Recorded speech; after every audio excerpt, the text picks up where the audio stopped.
12, stick with check that one out. 6-1 bullet, 2-point started, you shot us.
Good morning, everybody, or early afternoon or evening, wherever you may be, actually, because you guys watch all over. We're going to get right into this press conference. I went live a little bit early so I could catch this press conference. We're going to cover this manhunt a little bit this morning before we go into the Coburger stuff. So let's go ahead and get into it. What's up, everybody? I'll say what's up as we get into the show here. Give me one moment.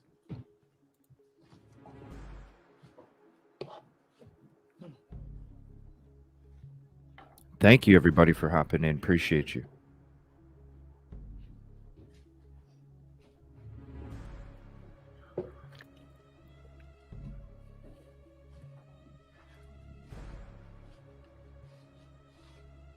Y'all in? Thank you for being here. As you may notice, my voice is a little hoarse after working through the night. As you all know, last night, locals, county, state, and federal law enforcement officers from around the state of Maine responded to reports of an active shooter at several locations in Lewiston, including Spare Time Recreation and Shimone's Bar and Grill. These law enforcement officers, Good morning. in the face of danger, responded swiftly, selflessly. Ticket number 6. with great bravery. Good morning. Bravery that they continue to demonstrate today as they search tirelessly for a person of interest in connection with last night's events. On behalf of all Maine people, I express my deep gratitude for your response and for your continued service. I also do so for Maine's hospitals and other medical emergency responders. I'm profoundly saddened to stand before you today to report that 18 people lost their lives and 13 people injured in last night's attacks. In memory of those we lost and in honor of those who were injured, President Biden and I have ordered all U.S. flags and state of Maine flags to be lowered to half-staff immediately for the next 5 days. Maine State Police have issued a shelter-in-place order for Lewiston, Lisbon, and Bowdoin as the manhunt for that person of interest, Robert Card of Bowdoin, continues. I will let law enforcement speak to the ongoing What's up, manhunt and Diaz? to their investigation. But Mr. Card is considered armed and dangerous, and police advise that Maine people should not approach him under any circumstances. I continue to strongly urge Maine people to follow the direction of state and local law enforcement amid this ever-changing situation. Please, if you see anything suspicious, please call 911. There are still many things we don't yet know about these attacks, but the full weight of my administration is behind law enforcement's efforts to capture the person of interest, Robert Card, to hold whoever's responsible for this atrocity accountable under the full force of state and federal law, and to seek full justice for the victims and their families. We are, Good morning, we Jessica. cannot, and we will not rest in this endeavor. My administration is coordinating closely with local, regional, and federal officials to respond to this shooting. What's up, Jenny? I have spoken twice with President Biden.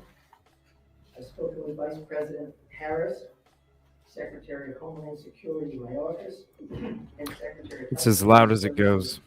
Becerra. I'll mute the All of music whom here. had called me last night to express the Biden administration's full and unwavering support and to offer any and all help that we, the people of Maine, might require. The governors of our neighboring New England states and of other states have contacted me to offer aid, and I'm sincerely grateful for their friendship and support. We've been in touch with every member of the Maine congressional delegation, all of whom have offered their full support, for which I am also grateful.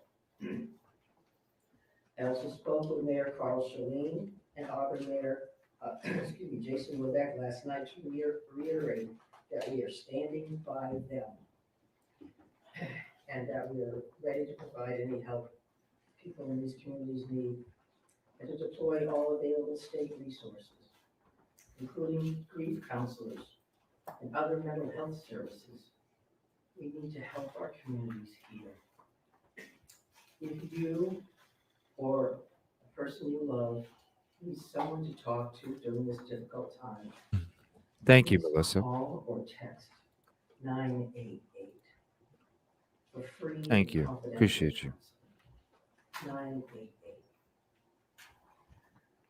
Look, Lewiston is a special place. We're going to get into some videos here after this. With a long history of hard work, of persistence, of faith, of opening its big heart to people everywhere. Lewiston is where I worked for years. It's where I met and married my husband and where our girls went to school. I love this place just as I love the whole state with my entire heart.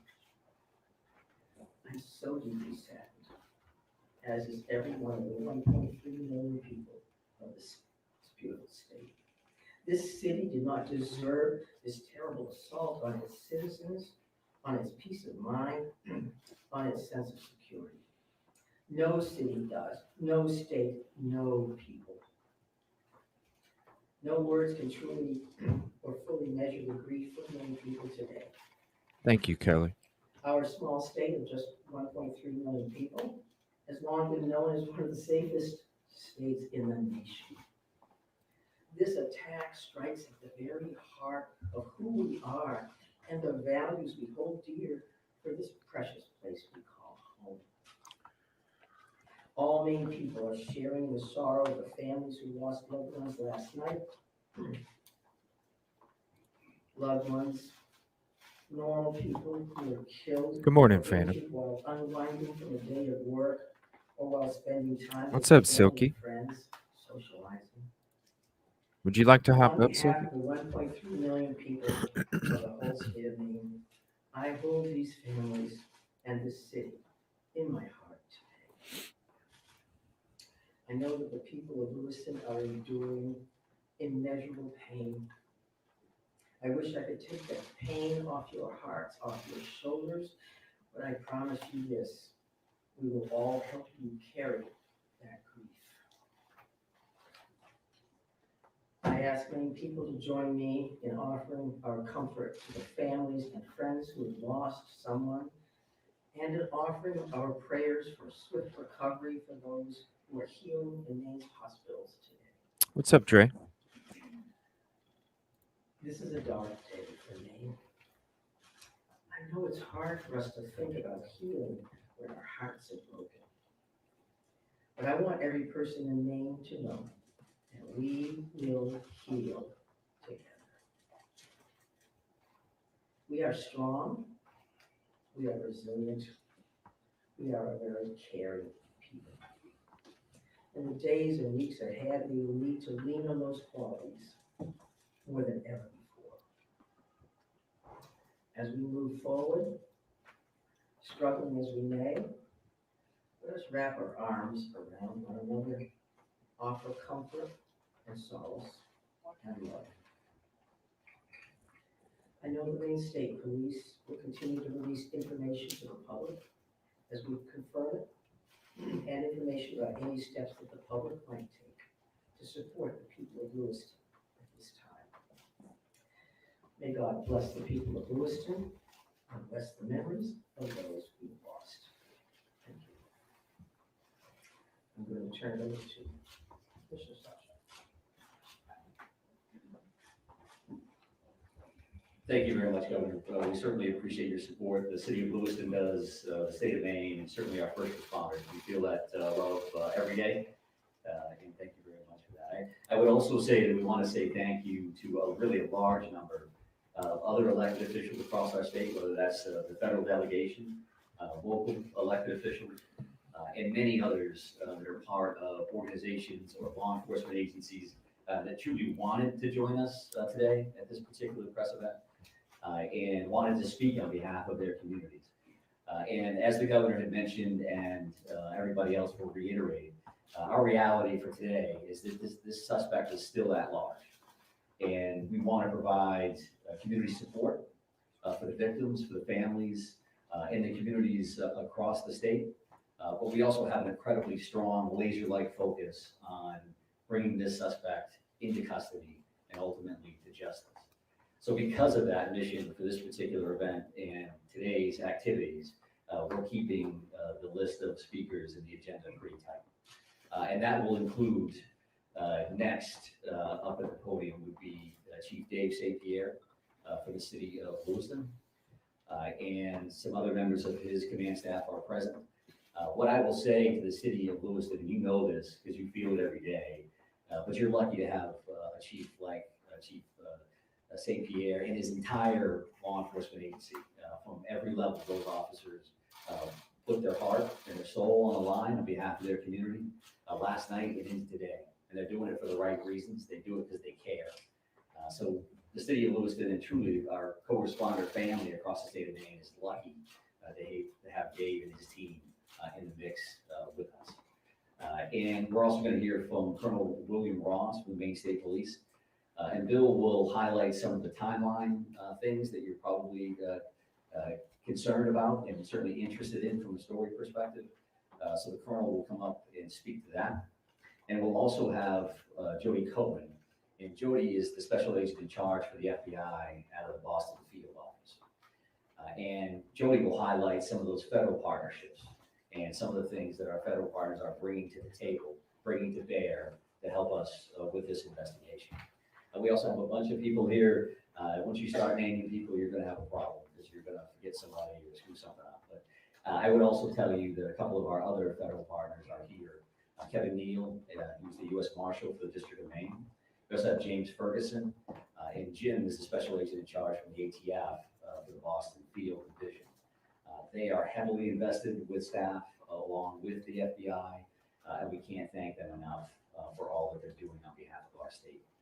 I would also tell you that we are going to close with a brief Q&A, and we're going to try to get some of those questions out there. We appreciate your time, your patience, your professionalism, your partnership in getting this information out. I would think that those questions are going to be brief, because again, we do have a suspect at large. And while you can help us with that, we also need to get back to our team to push forward on that. So with that in mind, I will be back up to the podium to kind of steer that a little bit. But for starters, I would like Chief St-Pierre to. Thank you, Director Sawchuk, and welcome media partners, and thank you, Governor Mills, for those kind words. I'm going to keep this short. What I would like the very most is to express our deepest sympathies to the families and friends of the victims of this heinous crime. This is truly a tragedy that goes beyond comprehension. I'm confident in our community, that our community has and will continue to come together throughout this endeavor to bring this to a successful conclusion. Although difficult, I do ask the public to continue to be mindful of their own personal safety, and also that they be patient with the process as much as possible. There is extensive work and attention to detail that goes into such a large-scale investigation. I'm confident in the expertise and professionalism of our investigators and all law enforcement officials that are currently involved. This is an all-hands-on-deck approach. We have a great deal of collaboration and resources that have been made available to us. There are far too many to name individually, but I think Director Sawchuk named quite a few appropriately. There are far too many, as I stated, but they're all appreciated more than you know. I want to thank all of our brave men and women of the Lewiston Police Department, Fire Department staff, medical personnel, first responders of any kind that came from far and wide and have come together and continue to work tirelessly in bringing the situation to an end. We hope to locate and hold the person accountable. I think you'll hear next from the state police, who is taking the lead in this investigation. Although that we are working hand in hand with them, I think Colonel Ross will be able to fill you in a little bit more.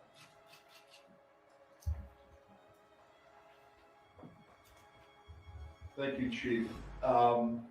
First and foremost, this is an ongoing homicide investigation and search for the person that is responsible for it. We're in the early stages of this investigation, and I just want to let you know we will have updates. We'll be putting some type of a schedule out later on. But again, early stages of a homicide investigation, we want to be careful that we're doing things correctly. We want to get ahead of ourselves. I'm going to give you a bit of a timeline here to kind of fill in some of the blanks and give you some of the facts as we know them right now. A lot of this information. 1021, please. Attorney General's office, as they will be the lead prosecutor, again, in any homicide investigation. Last night, October 25th at approximately 6 p.m., the Auburn Communications Center received a 911 call of a male shooting in just-in-time or the spare time recreation center in the town of Lewiston, located at 24 Mollison Way in Lewiston. Shortly after that, at about 7:08 p.m., the communications center received multiple 911 calls about an active shooter inside of a Schmenge's Billiards at 553 Lincoln Street in the town of Lewiston.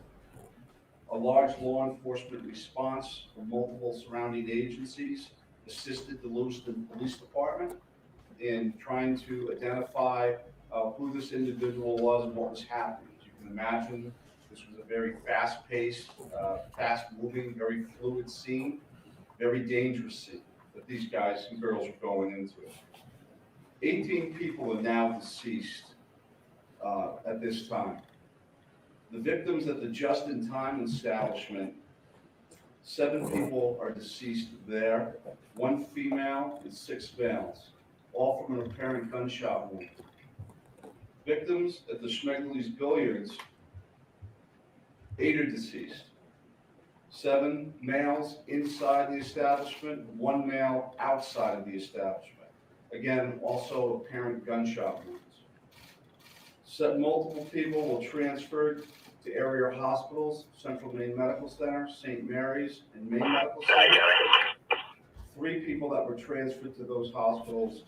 Sorry, everybody. I got the dispatch up too. 18 people deceased at this time. The investigation into the person responsible for this identified a vehicle located at the Jet Scott.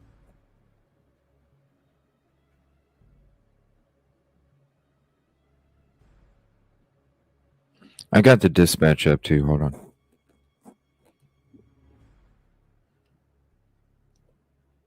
It sounded like they were saying something.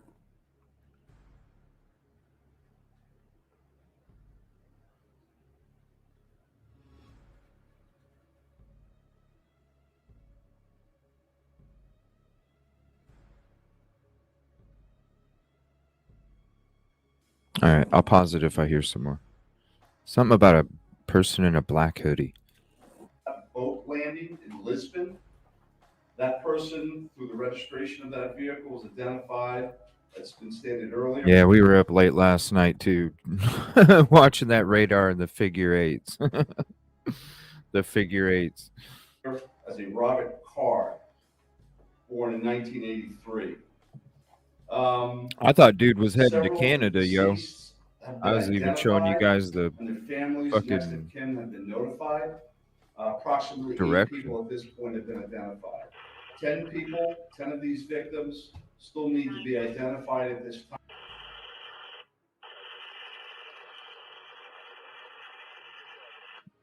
They can't hear you, bro. Couldn't understand any of that, 9. Right. They can't understand you, dude. Now I can. Okay, what?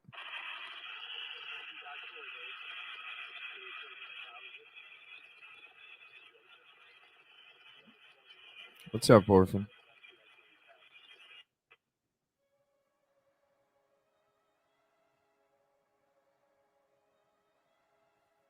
Hold on a minute, 1 second. We're going to switch to this real quick.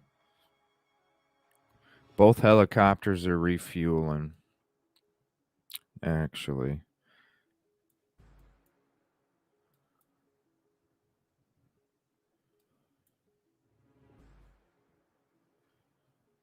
And it's not even worth going in 3D view because they're not even by there right now. So I couldn't understand what dude was saying.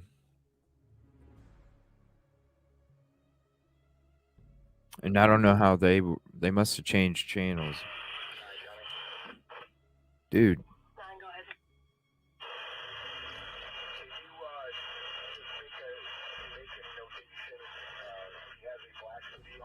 Black hoodie. Backpack. Whoa, hold on here. Please repeat that. 9, I only caught black hoodie, backpack, and you were unreadable for the rest of that.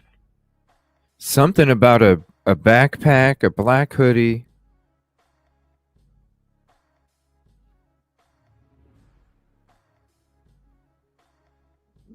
A backpack and a black hoodie.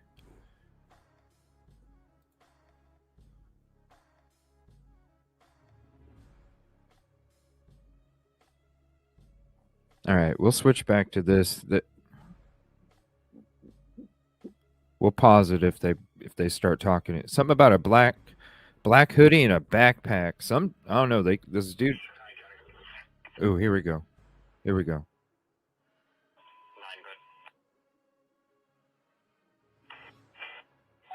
The Joseph subject headed to the extra mile and then to his residence. He has a black hoodie on, a camo backpack, and olive style pants, just in case there's any other reports of him. Whoa, did he go? He went back home? What? Black hoodie, camo backpack, olive pants.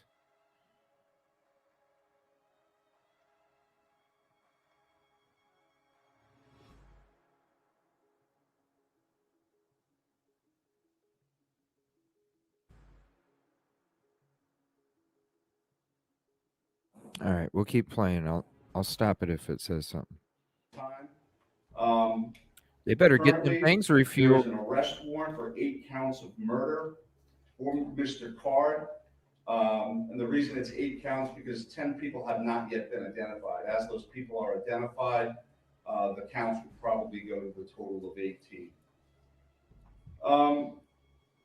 He should be Okay, considered it looks armed and like one of dangerous. them is refueling right Based on now. our investigation, we believe this is someone that should not be approached. This is someone that should be, if you come into any contact with this individual or someone that you think looks like this individual, you were to call 911, and I'll provide some tip line numbers at the conclusion of my briefing. Lewiston Police Department, federal, state, county, and other local municipalities are involved in a coordinated search at this moment for this individual. So the ongoing investigation and there's a search to apprehend this person both happen simultaneously. I can't stress this enough. This is an ongoing investigation in the early stages. More information will come out in conjunction with the Attorney General's office as the lead prosecutor. We can't share all of our information. Good morning, right now. Crystal. I'm sure you understand that. I'm going to give out 2 numbers that go to a tip line. 911 is also appropriate for this, but if anyone can call these 2 numbers, this would go to the state police tip line. Area code 207-213-9526, 207-509-9002. And we'll be sending something out later that has that information in it if you weren't able to grab that now. Again, this is a very fluid situation. We have a lot of resources, as Chief St-Pierre had mentioned earlier, that are on the ground. Yeah, they in a both went coordinated to effort refuel. apprehend this individual. They both went to refuel already. There's one that's back up in the air, but it's not going to be there for another 10 minutes probably. I watch these flight radars all the time. It's probably 10 minutes away. One of them. There is 2 of them, but both of them went to go refuel at the same time. They have determined what they're going to do. You tell me. A lot of schools, area schools were shut down today. This is on delay. I paused it a few times. Again, as more information comes in, we'll provide it to you. Thank you for your time. Oh, yeah. This is a very difficult time for, I think. That's why I don't go anywhere without my gun. Difficult time for obviously the victims' families. You're fucking nuts. Tough time for law enforcement. It was a rough night last night, but we're committed to bringing whoever's responsible this to justice. And again, we are currently looking for Mr. Card right now, someone that we'd like to apprehend. Thank you. Yeah, I would say so. Thank you, Colonel. And FBI Special Agent in Charge, Cohen, you can join me, please. Oh, for sure. I don't go anywhere. I'm always ready. Thank you. Shit. My name is Jody Cohen. I'm the Special Agent in charge of FBI Boston Division, which covers the state of Maine. Our hearts go out to everyone who was impacted as a result. Because I'm telling you, if somebody does do that shit, I will be the motherfucker to stop him, period. Or her, whoever it is. I will be that motherfucker. Violence. The FBI is working hand in hand with our law enforcement partners. Our evidence response team is here processing. My life ain't worth a whole bunch of other people's lives. It ain't worth it. You know, I'll put myself in the fucking line. Victim specialists are working with those affected by this tragedy. As this very active investigations continues to unfold, we're asking the public to stay vigilant and come forward with any information that you might have that you feel is helpful to our investigators. My pledge is that the FBI will carry out this investigative case with rigor. We work day and night alongside our law enforcement partners to get the answers to the questions this community deserves. We thank the public for your continued cooperation and patience as we continue to work this very active investigation. Thank you. Mm-hmm. Appreciate that. Right. I would say that the reality here from a resource standpoint is that when we've asked for anything, the answer has been yes, period. Tactical teams, evidence response teams, full-blown investigative units, detective units that have come from multiple states, whether it's the commissioners from Vermont, New Hampshire, reaching out to me directly, Massachusetts, saying, what do you need, Mike? What can we do for the state of Maine? So we are now prepared to try to take a few questions. And keep in mind, again, that we may not be able to answer as in-depth as you would like, and we don't plan on taking a great deal of Yeah, she questions. did. She seemed Follow-up, nervous, huh? Press events will allow for that, certainly. Yeah. No one has really talked about. We're just gonna keep watching this, and I trust me. I got the scanner up. If something's popping off, we'll know right away. I'll get back to that stuff in a minute. We're gonna finish up watching this. I got the scanner up. This is how we do this. The other thing here is there are reports that I ain't going to Maine though. I'm telling you that right now. I ain't going to fucking Maine.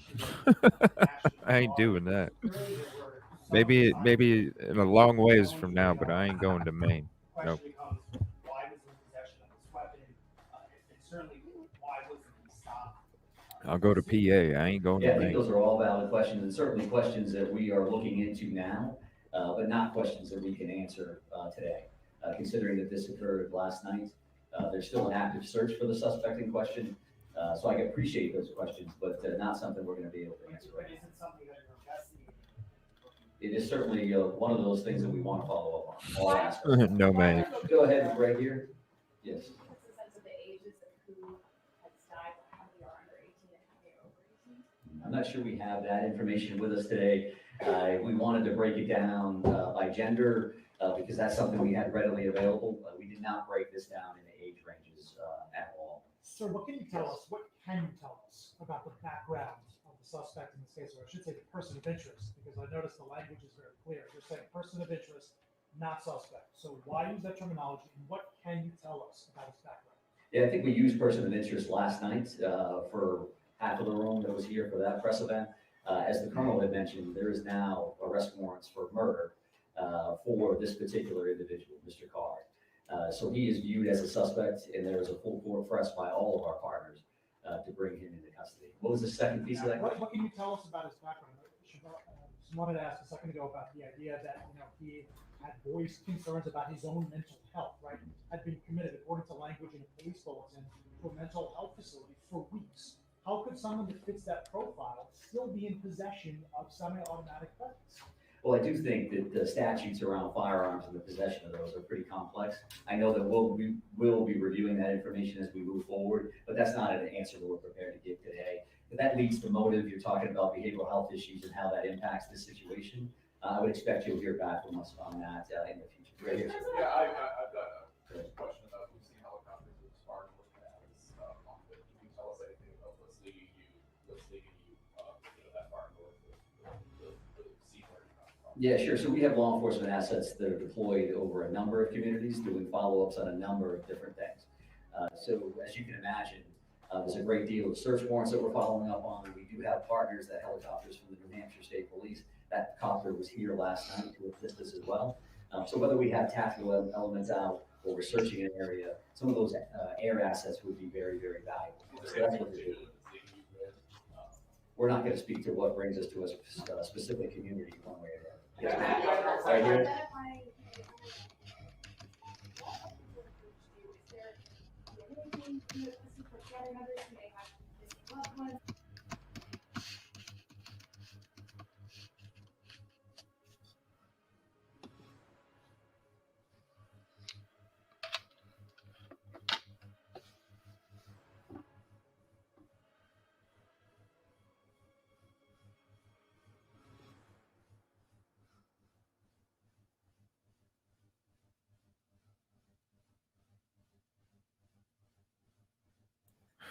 What's up, Silky? They're not going to tell anybody why they're searching in a certain area? I don't understand. I don't know. I went to bed early last night and I woke up at 4 a.m. Like, what the heck? Oh yeah, we were in the middle. Well, actually, we didn't even get into our Banfield and body cams stuff. We were covering some breaking news, and then we watched one of the interviews or whatever, and then after that, this thing was just nuts. We automatically switched to it.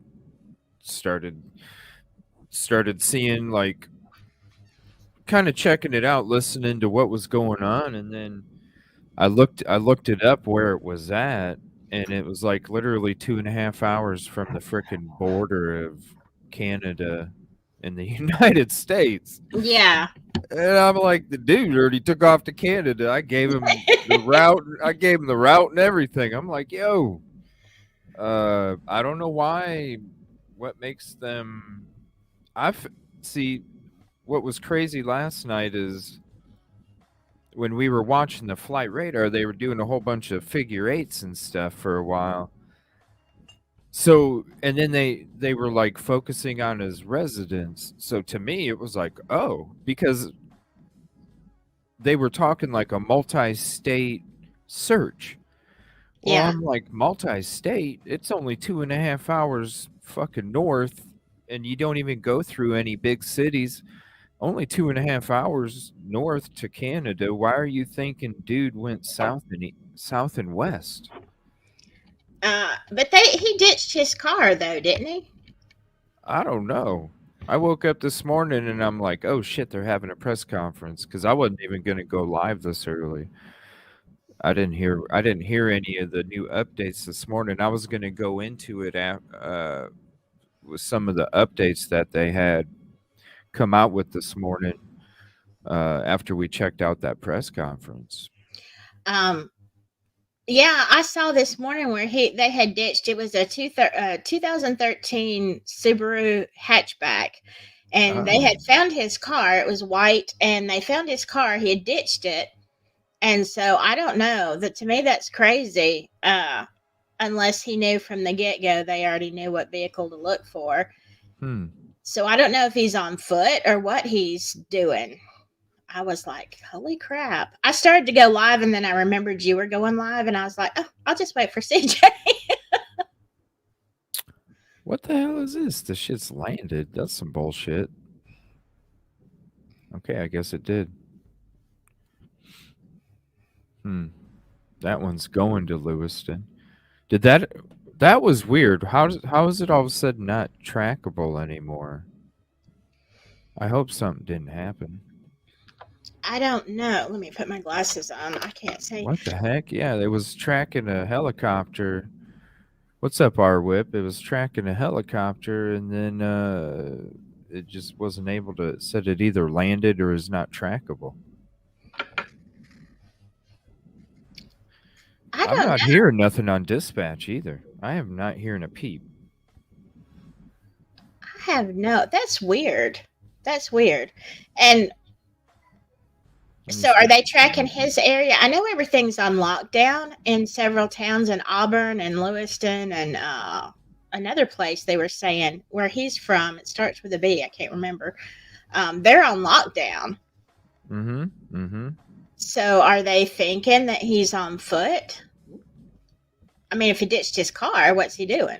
That's what I don't understand. Well, they were just on dispatch here a minute ago. They were talking about somebody wearing a black hoodie, a camo backpack, olive pants. And then it's been radio silence. Wow. Man.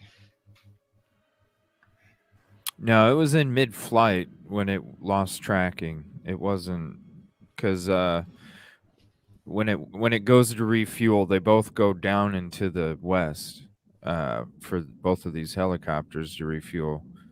Yeah, it was up here, and it just went off.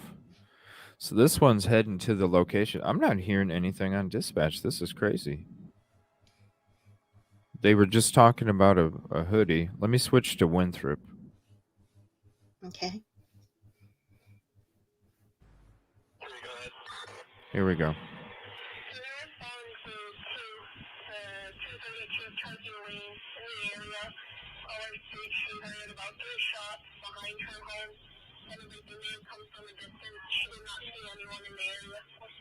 Three shots. Oh, wow.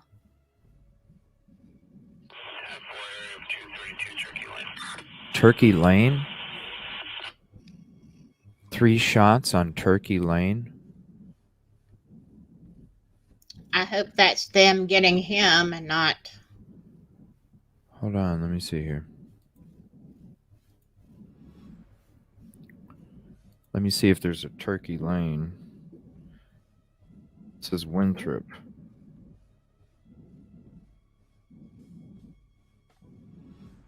Turkey Lane. Lewis. Auburn? Where's Auburn at? Oh, shit. This is where it's at. Oh, shit. Turkey Lane is right there. If you guys can see that.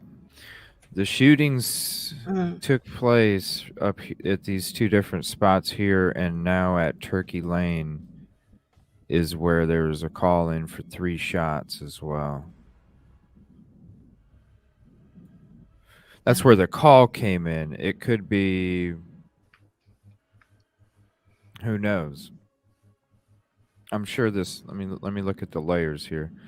Yeah, that's a heavily wooded area right there. Yeah. I wonder. I mean, they saw a guy with a black hoodie, freaking camo backpack, olive pants. He might have, if he's like, hey, if Cavalcante can fucking dip out for 14 days, maybe I can wear better clothing and dip out for 28. I mean, think about it. Remember when everybody was going after what's his name from the Atlanta bombing, Richard Jewell, or what is that what his name is, Richard Jewell? Yeah. Remember? And how everybody was so but then what I'm trying to say is the guy that was freaking the one that really did it, didn't he camp out in woods for like 6 years or something? Yeah. Like years he was out like camping in the woods, and they could not find the dude. Are you talking about Kaczynski? Is that what's no no, the dude that because he was doing I think he was doing abortion clinics or something too. Oh, okay. Eric Rudolph. Does that sound? That name's familiar. I can't remember what he did. Yeah, it was the dude that really did the thing for the Olympics, and the dude that really did it was really camping out in the woods, living out in the woods for 6 years or something. Oh, I wish I could remember. I wish I could remember. Yeah, that's Eric.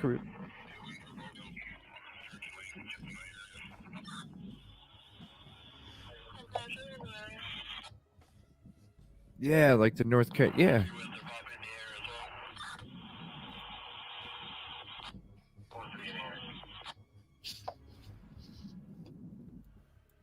Well, this guy is military, so he probably has the capabilities much more than Cavalcante did. Oh, for sure. Well, I mean, Cavalcante, I guess his mom or somebody said that he was used to living in the freaking jungle in Brazil or some shit. So, but yeah, I mean, and really this call coming in with black hoodie, camo backpack, olive pants, and then you hear 3 shots call coming in on Turkey Lane, which is literally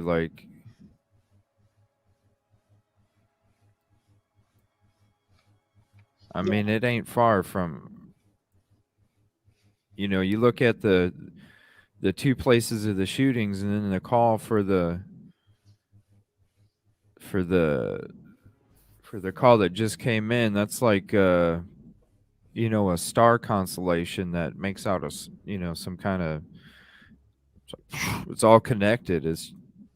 I don't know. It just makes me think maybe the dude's over here in this wooded area or something, because this right here was the other shooting.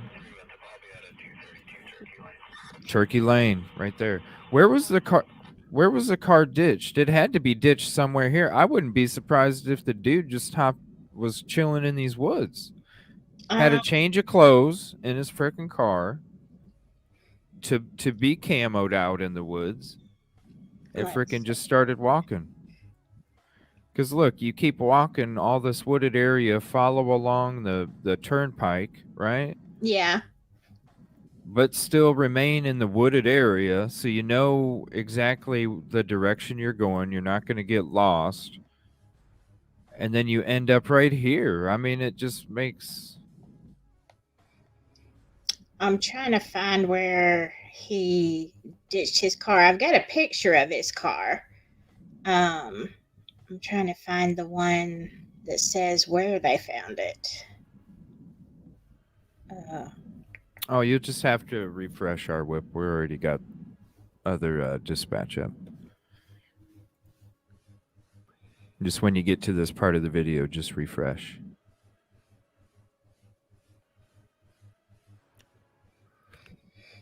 Oh, cool. She's in Maine?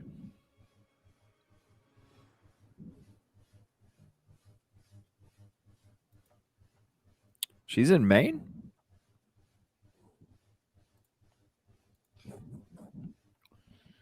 Let's see. Yeah, let me go to one of these videos here. We'll see if we hear anything. I'm not... A Fox News alert. A manhunt underway in Maine right now for the gunman who opened fire on a bar and bowling alley, killing multiple people last night. We are learning more about the person of interest this morning. Robert Card, reportedly 40 years old. Oh, no to be shit. A trained firearm instructor and member of the Army Reserve. No shit. Huh. How long is she going to be in Moscow? That'll be cool. Nice. Hello, Samantha and Hiawatha. Yeah. I would have been there if I didn't have got sick. Freaking whatever. I finally, you know what, today I'm feeling like a million times better. Good. Today compared to like the last week. Oh my gosh. I don't know how, like, it seemed like it was a little bit and a little bit and a little bit each day, and it was like, oh my gosh, this is crazy. But now it's like I got energy. I got you know, I don't know. Like, I'm not as stuffy anymore. I'm just, I don't know. I went from like 60% to 98% overnight. I was like, damn, feels good. About time. I bet it was the flu, CJ. It was something, man. The worst part was just the exhaustion, just not having the energy for shit. I don't mind the stuffy nose and headaches and all that other stuff. Nice. Huh. I wonder how long she's going to be up there. You had it for 2 weeks? Jeez. Yeah, mine would have been a week today. But I woke up feeling better, so it only got me for 6. Ha! Ha! I still won. Yeah, you're still super bad. Yeah. According to reports, Card spent 2 weeks at a mental health facility over the summer. Police say he recently reported mental health issues, including, quote, hearing voices and threats to shoot up a military base in Saco, Maine. That's right. Card was last known to be driving. Well, it's like I was telling somebody else a few days ago. There was a reason I got sick. It's so I didn't get sick when I go on my trip. So it was my own body's way of saying, yo, dude, we're going to get you prepared. We're going to get you the antibodies, you know, so that way when you do go, then you don't get sick like this on your trip, right? Yeah. That's what it was. It was life's way of saying, here, we're going to give you the antibodies first, and then you can go. Well, I'm just glad you're feeling better. I know you were really there for a few days. Awful. Yeah, it was tough. It was definitely tough, especially trying to do a show. Oh yeah. Let's see what they're saying here. I don't see no. What are they doing? Are they running in circles? Are you serious? Why is this chopper not over Turkey?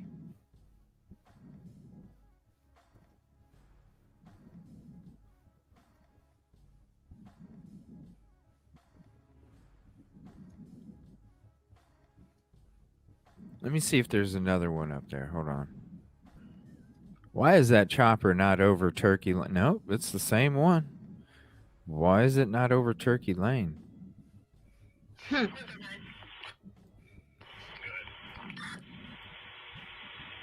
Right here.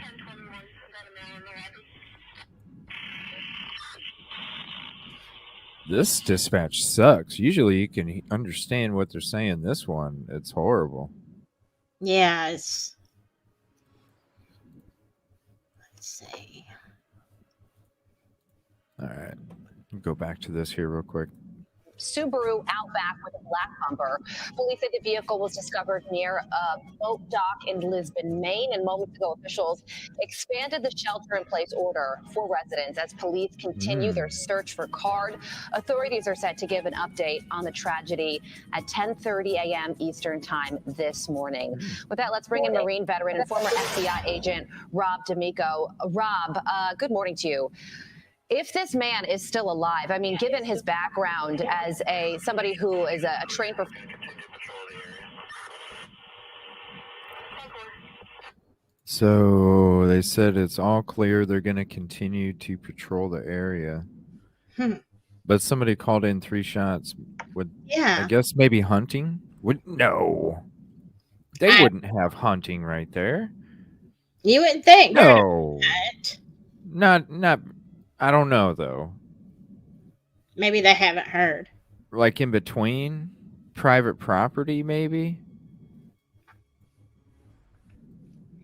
I mean... Let me see. I don't know. Is there any homes there? Maybe somebody's target practicing in case he shows up. That's a Chinese restaurant. I don't see... There's no homes in between here. So it could... That's just...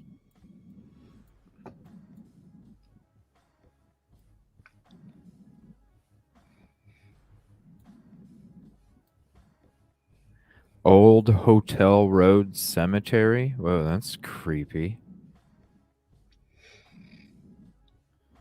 I don't know. I mean, I guess I don't know the laws there. I don't know. Think they would. Just as a note, now, this is not verified, okay? Yeah. But from a Facebook group this morning, I read that, of course, we know he's a 20-plus year Army vet, but this also says he is a registered offender for CSAM. But then somebody else said it didn't look quite like him, the picture, so I don't know how long ago that was. Or all you have to do is search the dude's name. Yeah, that's what this group member did. Yeah. She said it's CSAM. So I don't know. That is not. Where at? What state? I don't know. Let's see if I can find any more info about that. See here. Let me put his picture up here real quick. Robert R. Card. Because last night we were watching a news channel before this dude's name was even confirmed, and they were even saying on the news channel that they didn't know if it was confirmed or not. It was just being reported, and they threw this dude's name up there. And like his picture and shit, it's like, wow, you didn't even confirm it yet. Yeah, his Facebook, they said his Facebook, I've got several pictures from it, but they said it's down now. They've got some stuff about, who he followed on Twitter. Apparently he was maybe a right-wing conservative. I don't know. Let's see here.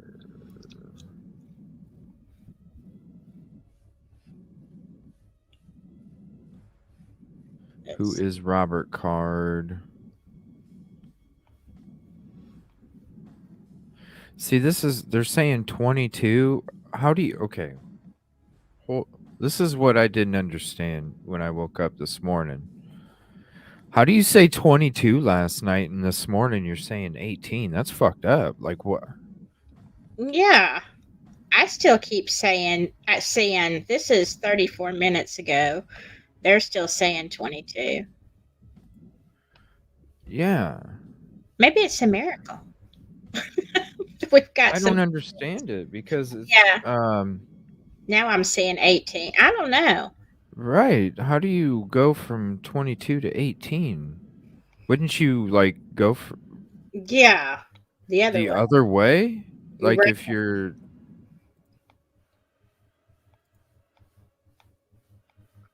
This is crazy. Yeah, and if the dude really did, where'd he ditch his car at, everybody? Does anybody know the address he ditched his car at? I mean, I'm sure I got it in my videos here. Here, let's get back to this. They said it was at a boat dock in Lisbon. And a boat dock? Yeah. In Lisbon. I don't know how far Lisbon is from Lewiston.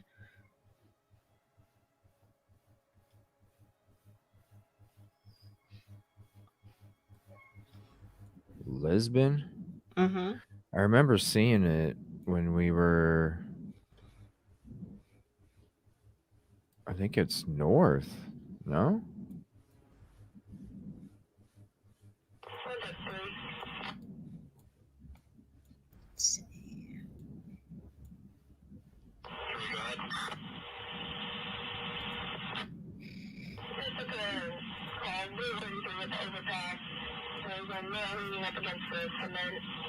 Their fucking dispatch sucks.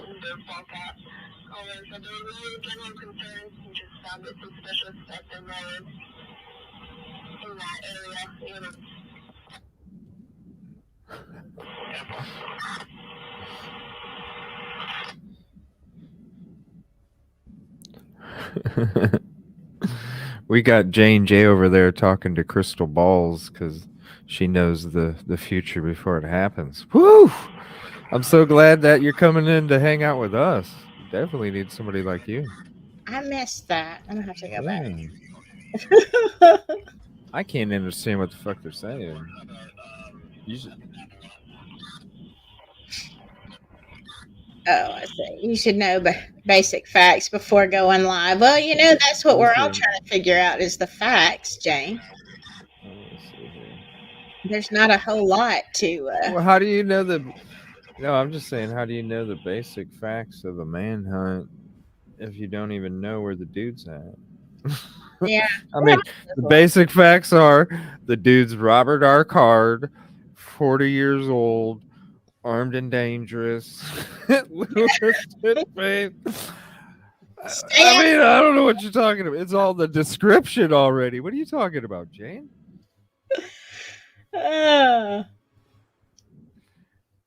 You gotta love it, CJ. You gotta love it. Oh, they're on Silky's channel. Yeah, they're trolling me.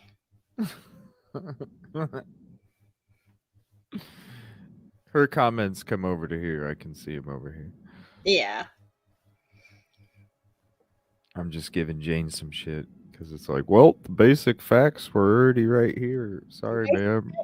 It was already in a picture. Included. The police don't know either. We're all learning. We're all trying to figure it out. Lisbon. All right, let me look up Lisbon here.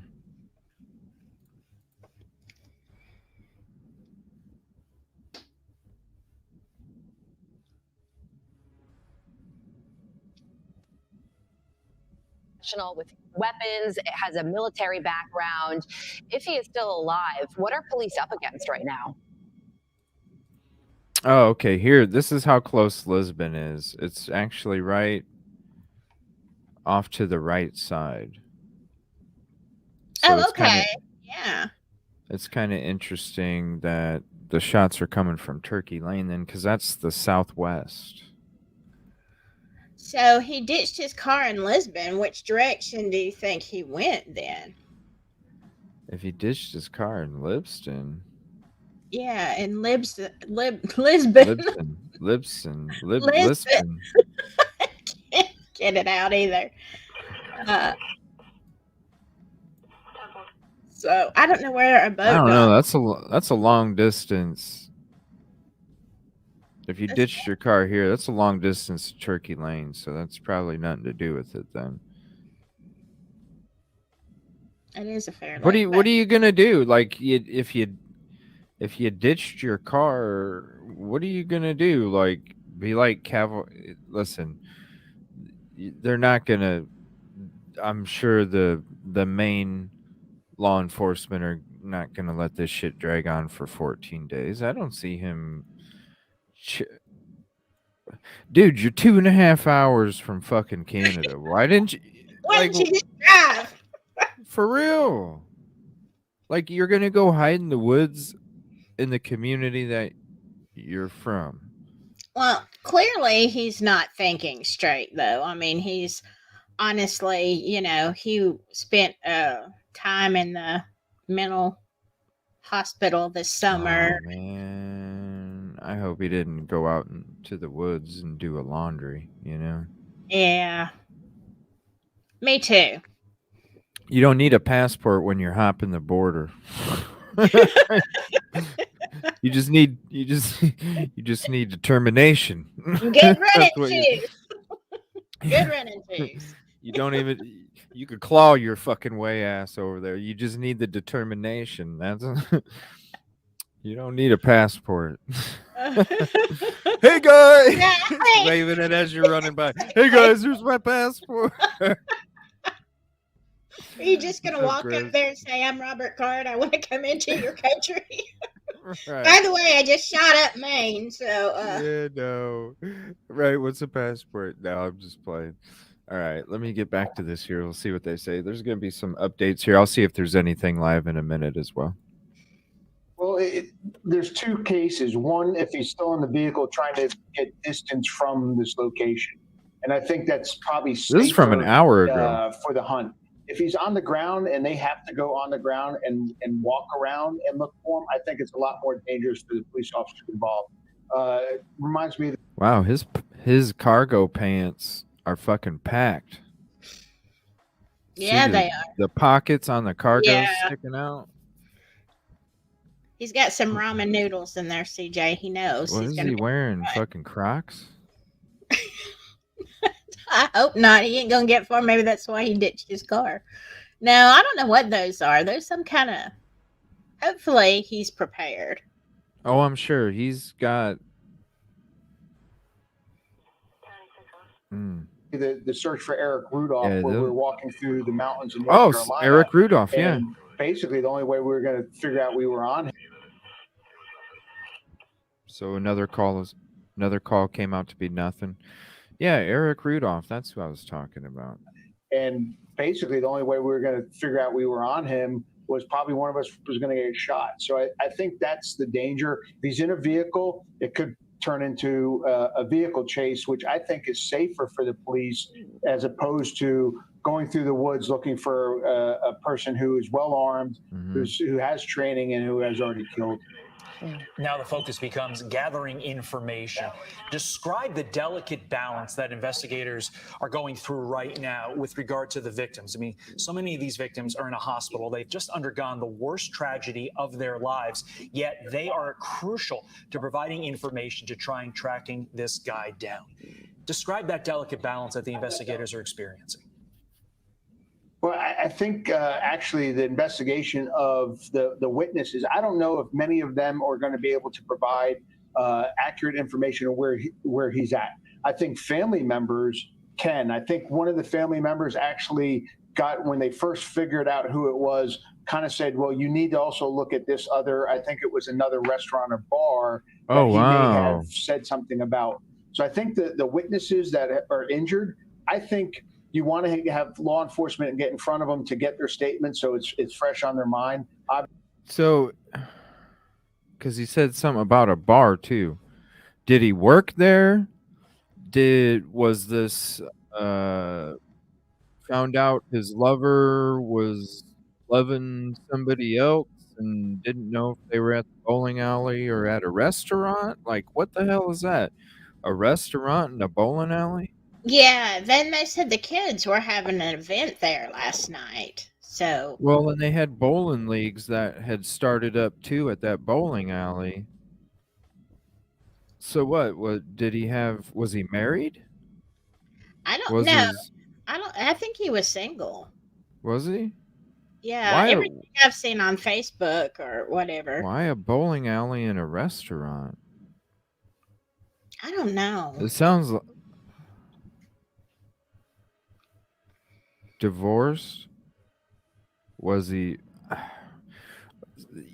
like a bowling alley in a restaurant? To me, that sounds like somebody out on a date. Unless And he if just figured that would be, I mean, if he was just looking for a random place to shoot up, I mean, he would be looking for, and if they were having an event there, I mean, he'd be looking for a lot of cars in the parking lot. So maybe he was just looking for a large group. but then why the restaurant? I'm You know what thinking I'm that saying? they're attached. I don't know what was it called? I just saw that this morning, the name of it, but I thought Cornhole event at the bar. Okay. Youth leagues and okay, yeah. Okay.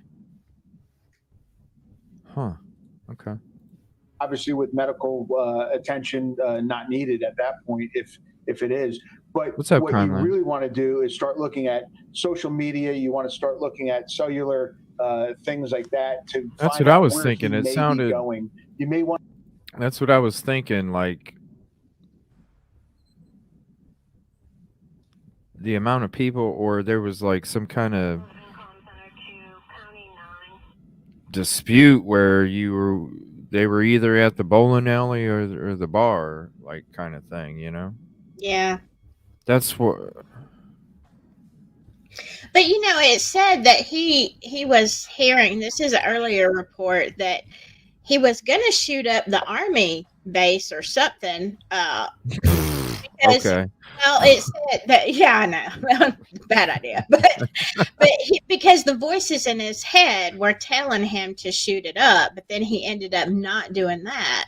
Yeah, it's hard to do that in a video game, let alone trying to do that shit in real life. I can't imagine. I mean, yeah, yeah. But You and your packed up camo pants, buddy. You're yeah. gonna do it.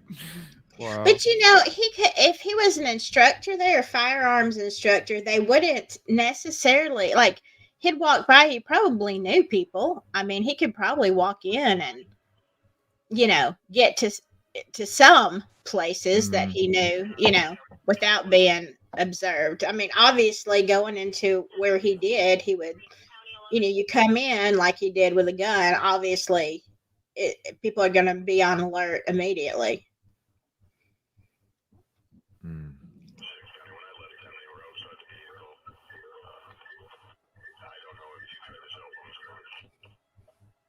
There's some chatter going on. Hold on. I mean, go ahead. I'm just waiting to play something because I want to see if there's something else going on. Bama 256 said, "What if he hopped on a boat and went down the river?" That's a possibility. They are looking around Lisbon or here we go. Androscoggin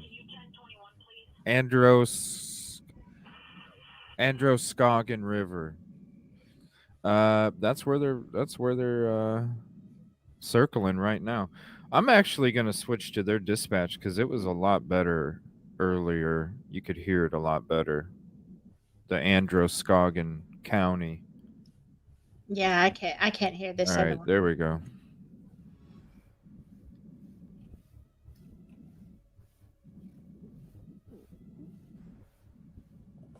Give me 1 second here.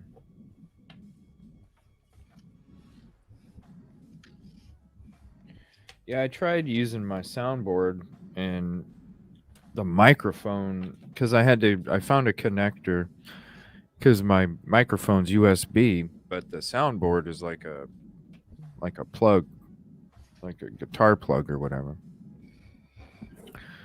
At least StreamYard looks like it's working. Yeah, well, I upgrade. It's a new computer, probably, and the $50 version. I don't know. I think the streams have been a lot clearer since I got the $50 version. I don't know. What do you guys think? Do you think they've been clear? I think so. The clarity. the camera, the picture. I know. But it has been working better. That's for sure. My StreamYard was so bad. I'm going to try. If I go live tonight or tomorrow, I'm going to try Ecamm. I just haven't gotten it all set up yet. Oh yeah, you said that was for Mac. I don't know if it's for both. I know it's specifically recommended for MacBook, so that's what I'm working off of. We're gonna see. Let's see where. See if I can get that bigger. There we go. I hope not crime lies and videotape. I hope that he's not that's not what those shots were, and that he's not pulling that. There was 3, so I don't. Oh yeah, he couldn't have done it 3 times. There was 3. Unless he was an enemy of the Clintons, then you can do it. Well, I was gonna say Gary Webb only could pull off 2.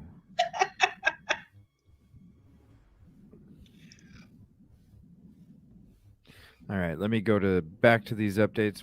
I got the Androscoggin County RCC dispatch up. That was the clearest one coming in. So we'll go back to these. There's some of these updates. Talk to his family and say, Let me check to see if there's anything live. That he has some type of attachment to, that he may be going. Again, when you're looking at the mental illness, something may mean something to him that he's actually going for. And then they can look at if he has a vehicle, maybe something in that vehicle has a tracking device on it. So many of them do now.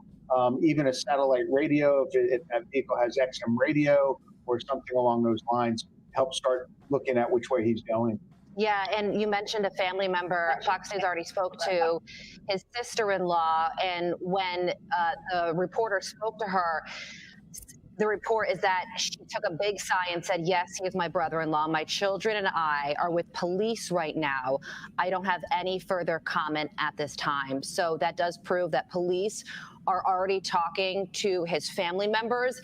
And also police say that they are aware that he may have a scanner as well as be tracking law enforcement. Probably. Yeah, with his background, I wouldn't be surprised. He's planned this. He's whatever he did, he's thought about. It's gone through his head.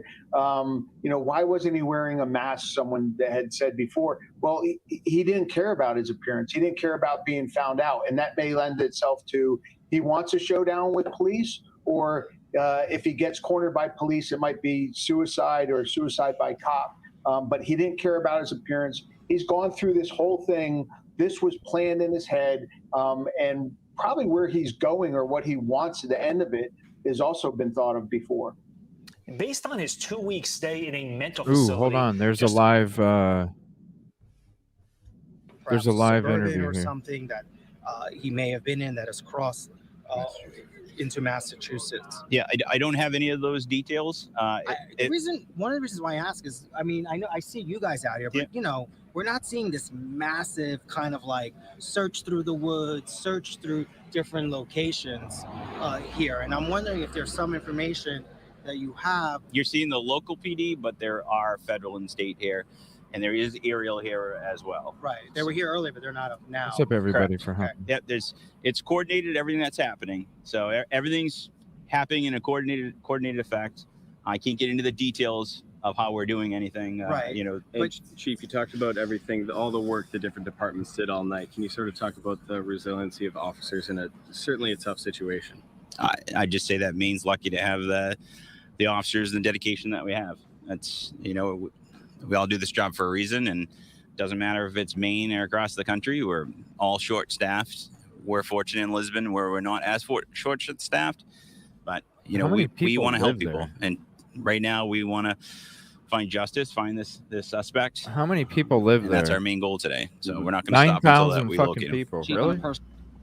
And that was a news conference that was held a bit earlier on today. That was with the Lisbon police chief. That is a neighboring community there. And he was providing an update on the manhunt and the efforts from the Lisbon Police Department. There are several different. So Lewiston has a population of 37,000, and then Lisbon has a population of a little under 10. I don't think their force is going to be that big. It's going to be pretty small departments, especially Lisbon when you only got 9,000 people. What do you got? Maybe, what, 6 cops? You know what I mean? Like, I don't think you're going to have that much. Probably not. And then a town of 37,000 people, what, maybe you got 20, I'd imagine, maybe 50. Yeah, I don't know. I mean, it depends on how many people. I mean, I see why the FBI got involved right away. They probably went to the FBI ASAP because they probably realized, yo, we don't have the fucking, yeah. We're going to hand this off to the people that can actually get this shit done instead of us, trying to. Yeah, for sure. Because I mean, I wouldn't think they would have, helicopters or anything like that that could really, track somebody.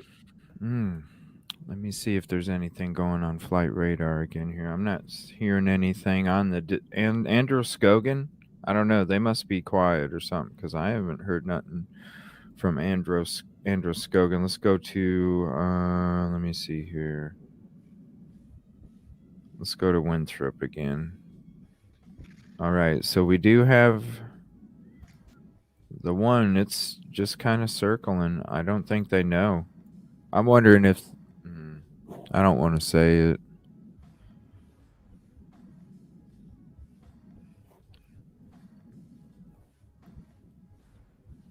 But yeah, I mean, he's right. He didn't wear a mask. Obviously he wanted people to know who he is.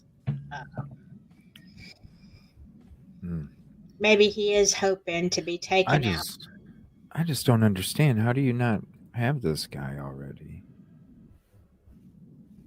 Especially if he ditched his car. Like I was thinking because when we were covering it last night, we covered from our like hour and a half to 3.5 to 4, something like that. And by the end of the show, I was like, the dude could have already be in Canada by now. Like, we're already past that time. So the fact that he ditched his car in Lisbon, which is right around where this thing's flying, and you're still, I don't know. Something seems off. You think there would be something by now. Yeah. I mean, I have to wonder what his end game is. Like, did he just want the notoriety? Is it the voices in his head that just said, do this? But being military, he would be prepared, I would think. I mean, he could have his own little bunker out in Lisbon or something and, know that he can't leave police indefinitely. That's true. Right now, it's just flying over Lisbon. Right now, it's not even circling the area anymore.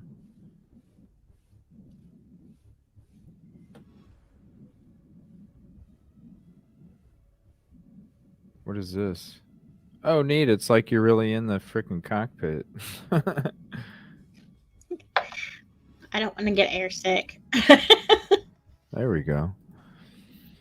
Wow. I don't know. It's not even, it's flying away. You can see the map right here. It's going northwest. It's not even in the same area anymore. Let me see here. I switched to Winthrop. I'm not hearing anything on Winthrop. Yeah, it's something that comes with like the paid version. I bought it. I bought the paid version back in the Manhunt in PA. But the computer that I had before, I could never do the 3D shit. But with this one, I'm able to. It is pretty neat. I really need to upgrade also. But I don't know. When I was doing the free version of StreamYard, I really didn't have that many problems. Most of the time, I was good. But I wanted to brand and all that kind of stuff. So I went ahead and bit the bullet. And man, all it has done is screw up ever since, with me paying per month. So I'm like, geez. Well, yeah, I think a lot of it is a lot of it is the fact that it's what is it, the brain of the computer, really. Because once I did upgrade, things ran a lot smoother. It was pretty difficult at first. There was I think a lot of things just needed to get the kinks worked out, and now it seems pretty damn smooth, which is nice. But you wouldn't think it would need that much in order to run StreamYard, because all you're doing is just having basically a Skype call, and you're just using a platform to stream it somewhere. I think let me address something. I think Jessica said history of schizophrenia. I've that has been on multiple media. I've seen that also this morning, that he has, and that's why they said the voices, he heard the voices that telling him to shoot up, the army base up, but he didn't. Well, and I want to address something too, Jessica. It's cool that you go watch somebody else's stream, but I don't really care to see the name of somebody that stabbed me in the back multiple times being messaged from you. So if you don't mind refraining, that'd be great, because I really don't understand why there's another reason to bring up somebody's name constantly in somebody else's live, especially Jessica, knowing what took place. I find it kind of a little disrespectful, honestly, considering what the dude did to me. So we get that you're all up in the shows over there. That's cool. We get that. You've typed it plenty of times, but please think about it. You know what I'm saying? Just think about it. Damn. I mean, we get it. We get it. You said it plenty fucking times. Shit. But damn. Maybe you should come hang out over here and you can see that we actually do the shit too. You know what I mean? I mean, it just, for real. Let's constantly type in somebody's name in somebody's chat where the dude stabbed him in the back. That's really respectful. Grow up, people. Jeez. Hey, guess what? That's what I said in the live last night too, guys. Give me a break. Well, to be fair, CJ, I reference you a lot on my lives. Well, I appreciate you, but damn, let's have some respect here for some content creators. You know what I mean? Am I going into a chat talking about the chick that cheated on your husband? You know what I mean? Like, am I going in saying shit like that? Yeah. No. Let me talk about the girl that cheated on your husband. You know, like with you, right? Come on now. Give me a break. It's ridiculous. It's like, grow up, people. Like, you think we're little fucking kids on this platform. You know what I mean? I'm sorry, I'm not the one. I will call out your fucking ass, because it's about the peace, positivity, and progress. That's not. The fact that I even have to say something is not, you know? Yeah. Give me a break. It's a close-knit community with a long history of hard work, of persistence. Just get the fuck out of here. Get the fuck out of here. Heart Not even doing it. Lewiston is where I worked for years. It's where I met and married my husband, and where our girls went to school. I love this place. just as I love our whole state. Look, it ain't my fault. It ain't my fault. Dudes crying to people saying CJ did this when I ain't even said shit about his motherfucking dirty ass fucking name for 3 fucking months. Give me a break. The dude thinks he's bigger than what the fuck he is. You know what I'm saying? I don't need to entertain that shit. And I certainly ain't going to deal with people that are part of his fucking community coming in here trying to be dumb. Grow the fuck up. You know what I'm saying? I am so proud of my community and the fact that they don't go out to other fucking channels and do this dumb shit. For real. Because I'd be embarrassed for you guys if any of my community members were out there doing the same shit to somebody else's channel that them people come in and do here. We had to deal with it last night too. 3 nights in a row, people coming in talking about injuries of the victims while we're watching something else. You know what I'm saying?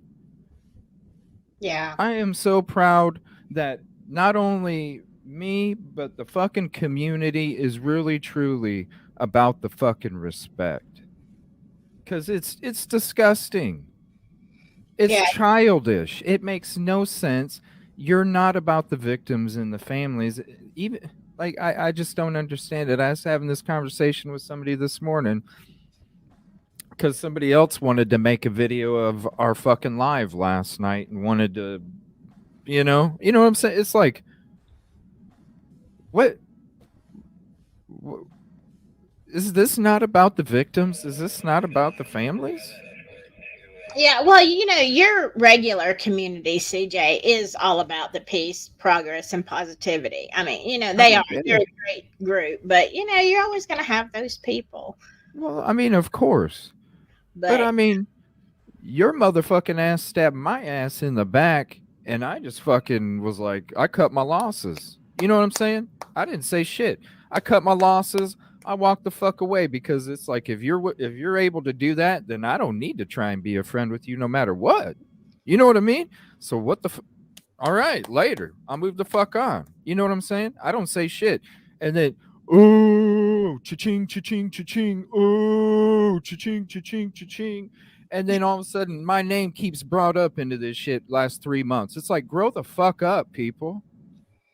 Grow the fuck up. You all think you're bigger than what the fuck you are. You all think you're that big where I'm going to sit there and worry about your fucking ass and talk shit?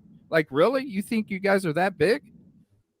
I got plenty other fucking shit to do. I got my own fucking shit to do that I need to worry about instead of going to fucking troll somebody else's shit. You know what I mean? I got my own motherfucking business to run here.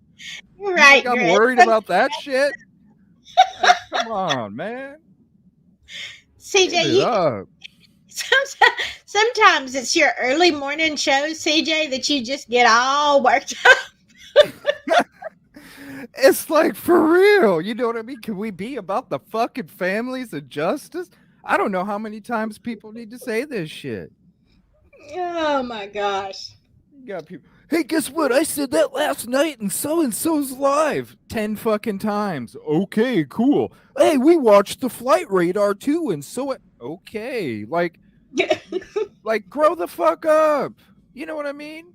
Yeah. Like, grow the fuck up. Or if you are gonna come in here and troll, come in with some better shit, yo. Like, T-shirt material. Be creative. Be creative. You should know the basic facts first. Oh, I'm sorry. Did we not just display a fucking picture with all the I mean, you know what I mean? If you're gonna come in here with some fucking, come in here with something better. Well, she may have been referring to my saying about the CSAM because that is not, I have not verified it. This is what is in a group chat that somebody said they looked up, but I did say it is not verified. We're trying to stick up for her, Silky. Yeah, I'm not. I know you. Was at me. I know you love your trolls. I know you love your trolls.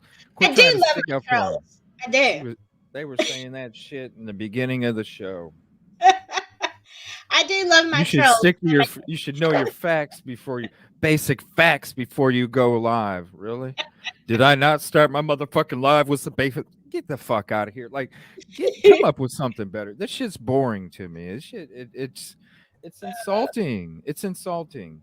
You know, you got all these power sleuths and shit over there. Power sleuth. The best thing you can power sleuth is F you. That's the best thing you can power sleuth. You know what I mean? We need some power sleuth t-shirts. Right? Motherfuck. And then your motherfucking community's been coming to my fucking channel every time BK court hearing goes live because your motherfucking ass can't find it. And somehow CJ's always got it first, motherfucker. Give me a fucking break. Power sleuthers my ass. My fucking team is the fucking bomb, yo. Shit. They are. Your team is the bomb, no doubt. It ain't sabotage nothing. It's called exposure, Crime Lines, because that's what's fucking happening. It's exposure. Oh my gosh. Oh my goodness. Yeah. Well, you know, it keeps it interesting. You know, keeps it interesting. Gives you something to talk about. It's just sad. It's like, grow up, people. You know, this is an 18+ show. We're dealing with 18+ topics. Yeah. Like, grow up, dude. Like, quit playing with fucking Legos and start playing with, you know, real fucking tools. Yeah, there is something about the true crime community that is just so, it's so horrendous. It's like, you know, are people that are attracted to this just, you know, are they just this way and this is why they like true crime? I don't know. No, it's about this, Silky. That's why you get the cha-ching, cha-ching, cha-ching, cha-ching. I'm not trying to name names. Cha-ching, cha-ching, cha-ching. Just like what happened on my show. It's the fucking truth. Just like what happened on my show. The dude sabotaged shit to then end up on my fucking show, then say that I invited his ass, and then after the shit was done, cha-ching, cha-ching, cha-ching. I'm doing this wrong, CJ. I gotta start pouring on the tears. Like, I mean, you know, I guess you can make a living that way. I mean, I work for a living, but you know, I guess. No, I guess jealousy's a motherfucker, Silky. Jealousy's a motherfucker, Silky. When you're getting love in your stream and you're getting memberships and super chats and somebody multiple times says that they need to go get their links for their donations to drop in your channel, that says it all right there. Yeah. That says it all right there. You know what I'm saying? Well, for the record, I do not have a Venmo, Tap or anything. What the fuck is that shit? It was joke my ass, motherfucker. If you were joking like that, if you're willing to make a joke like that in the first place, it don't matter. That shows what the fuck you're about. You know what I'm saying? Even if it is a joke, that's worse. Because then you think it's funny? Like, give me a fucking break. Right? You've had too much Red Bull. No, I've had too much bullshit this morning. That's the fucking problem. You know what I mean? And then when I tell your fucking ass, we'll wait till Saturday to talk like fucking men, and then you start crying in my fucking security chat 20 minutes before my show, so you sabotage it, so you have to end up on my show, and then you turn it around to make it look like you didn't know nothing. And because I'm a fucking man and I'm sitting there and I ain't gonna entertain bullshit, you go cha-ching, cha-ching, cha-ching. And I sit there like, you know what, dude? I'm sitting here. I'm on my motherfucking throne because I'm looking down at your ass going, is that the pity that you play, motherfucker? That's the kind of pity that you play. When your ass knows the fucking truth. Okay. Hell no, I don't need to be fucking. Hell no. That's why I went like this. Oh my goodness. And no, I didn't say nothing about your family, motherfucker. I warned you about it when I first fucking ran into your ass, and I told you about it, and I said it wasn't cool. It wasn't me, bro. It's your own motherfucking people, because the shit ain't cool, period. And he'll know what I'm fucking talking about. The shit ain't cool. It's disgusting. And the fact that you're willing to stick up for that shit is disgusting too. That's Yeah. known. That's known right there. The fact that you can stick up for that shit too. That shit's disgusting, sir. Yeah. I mean, there's a lot, you know, there are so many great cha-ching, cha-ching. You wound up like an 8-day clock, CJ. Dude, I've been hearing this shit for months. You know what I mean? And it's like, you know, and then now his fucking leeches are coming in here and shit the last couple days. Just, oh gosh, well, let's talk about this injury and this part. And it's like, are you serious? Grow the fuck up, you disgusting ass. Like that right there shows what, seriously.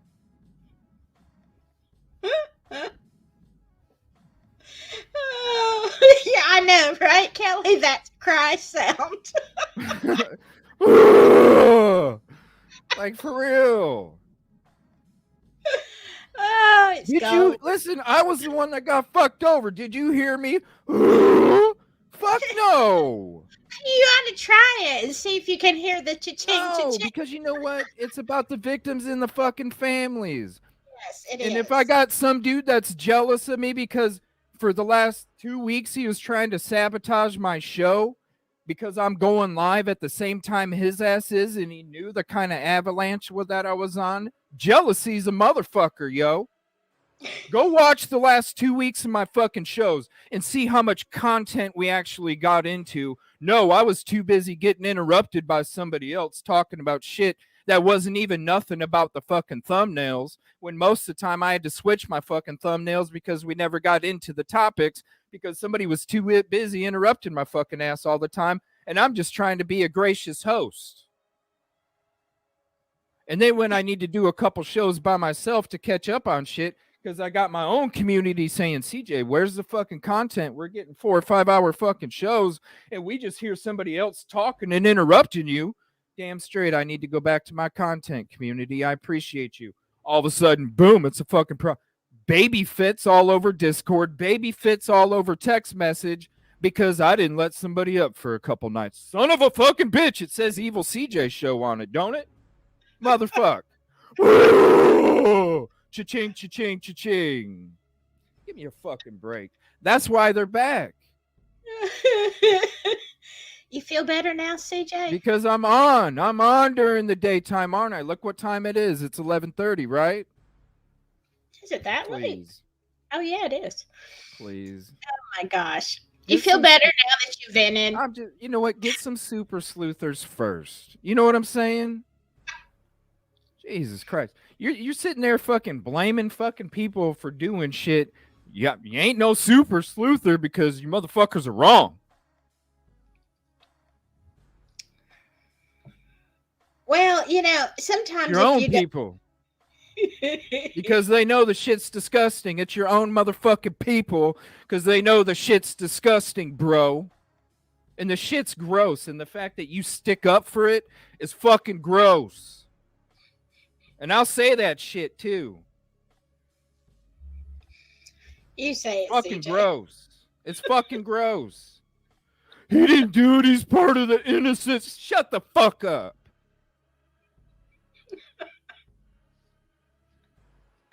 More the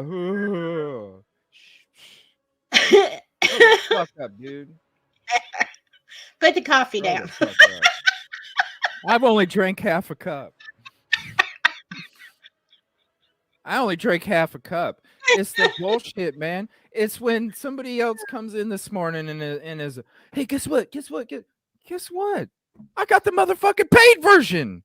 And I only got one source of income coming in this household, not multiple. So when I say that this show is fully funded by the fucking community, this shit is because I got one motherfucking source of income. This one right here. I don't have a wifey. I don't have fucking kids at home bringing in money.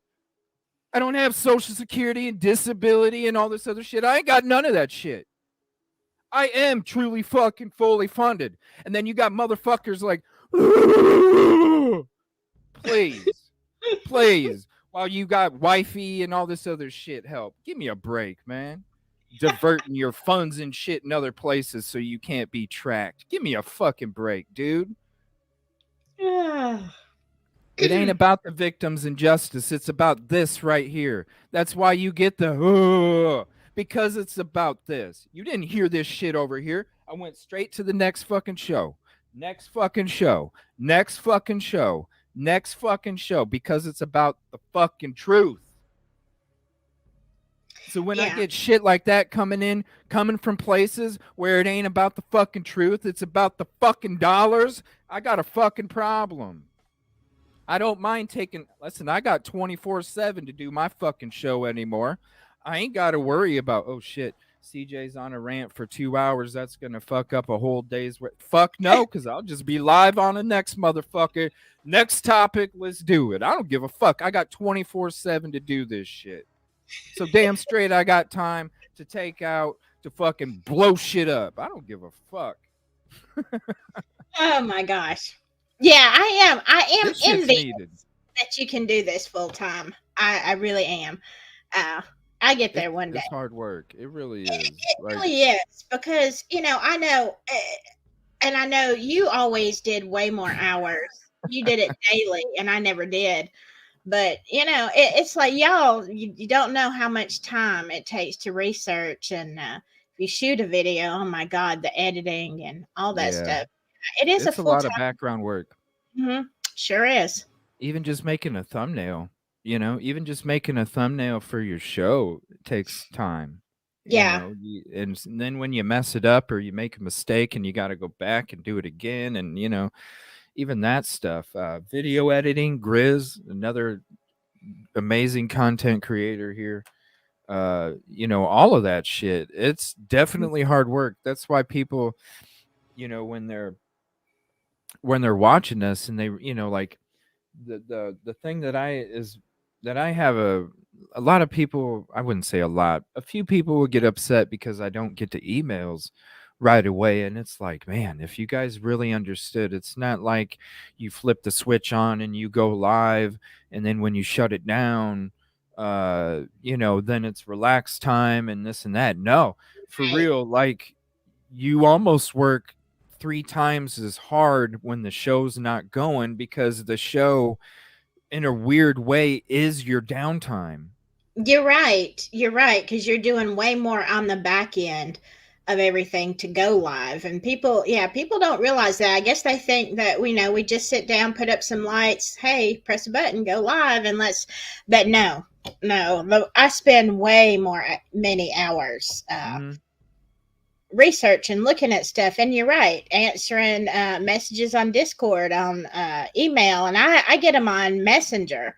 And a lot of stuff, people are like, hey, would you look into this, would you cover this case? And it's not that I don't want to, it's that I have, for me working full time, I have a limited amount of time per week that I can do a show. And if there's something breaking somewhere or something that I need to cover, it comes first, Right. And the thing is we have to do so much research because we have to make sure. Listen, we're not like fucking KWTB last night. We're not sure if this is confirmed or not, but we're gonna boom. Yo, like when there's an active manhunt and you could literally be opening up open season on this gentleman when you don't even know. You know what I mean? Like there's a lot of stuff, like even like a lot of the stuff with the BK family coming out recently with the aunt or people that are coming in claiming to know him or something like that. You know what I'm saying? It's like, yo, that's cool. You know what I'm saying? If you're the aunt or if you went to school with him or whatever, that's cool. You know what I'm saying? Right. But the last thing that, we have to be there's potential juror members out there. And I don't care what somebody thinks about him that went to school. I don't care about what Aunt says about BK. Do I care what his dad says? Do I care what his mom says? Damn straight. Do I care what his sisters say? Of course. Yeah. Do I care what anybody beyond that has to say? Hell no. Because it's all for a purpose. Yeah. You know, so I know we get people that come here that know people, or that's cool. Maybe on other shows, hey, but here, I'm sorry. I'm not going to potential. Will I talk about speculation and theories? Of course, because if shit makes sense, I'm going to talk about it. But at the same time, I'm not going to sit there and try and paint some kind of picture of the person that's on trial. Right. I may talk about a lot of the other stuff outside of the person that's on trial.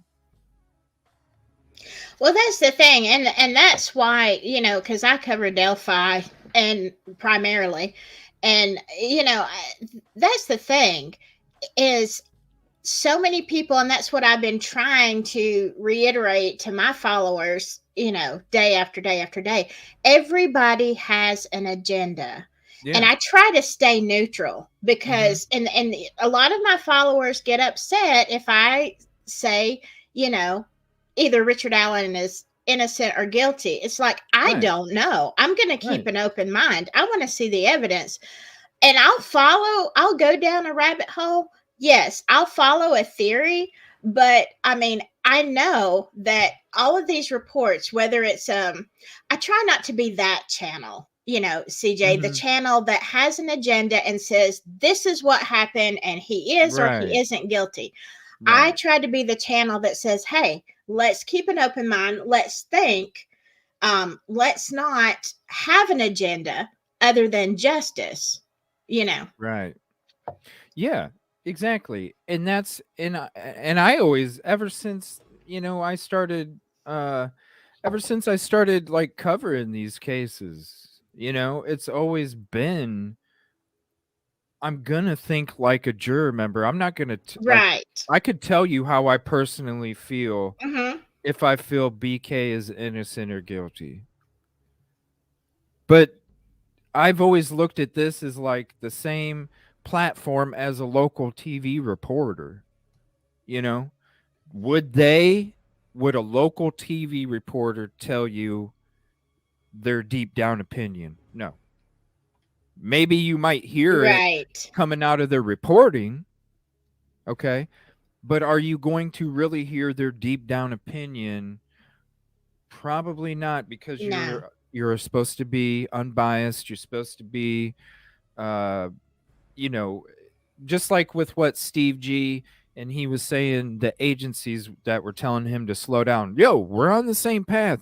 You're just going a little too, you're ahead of us.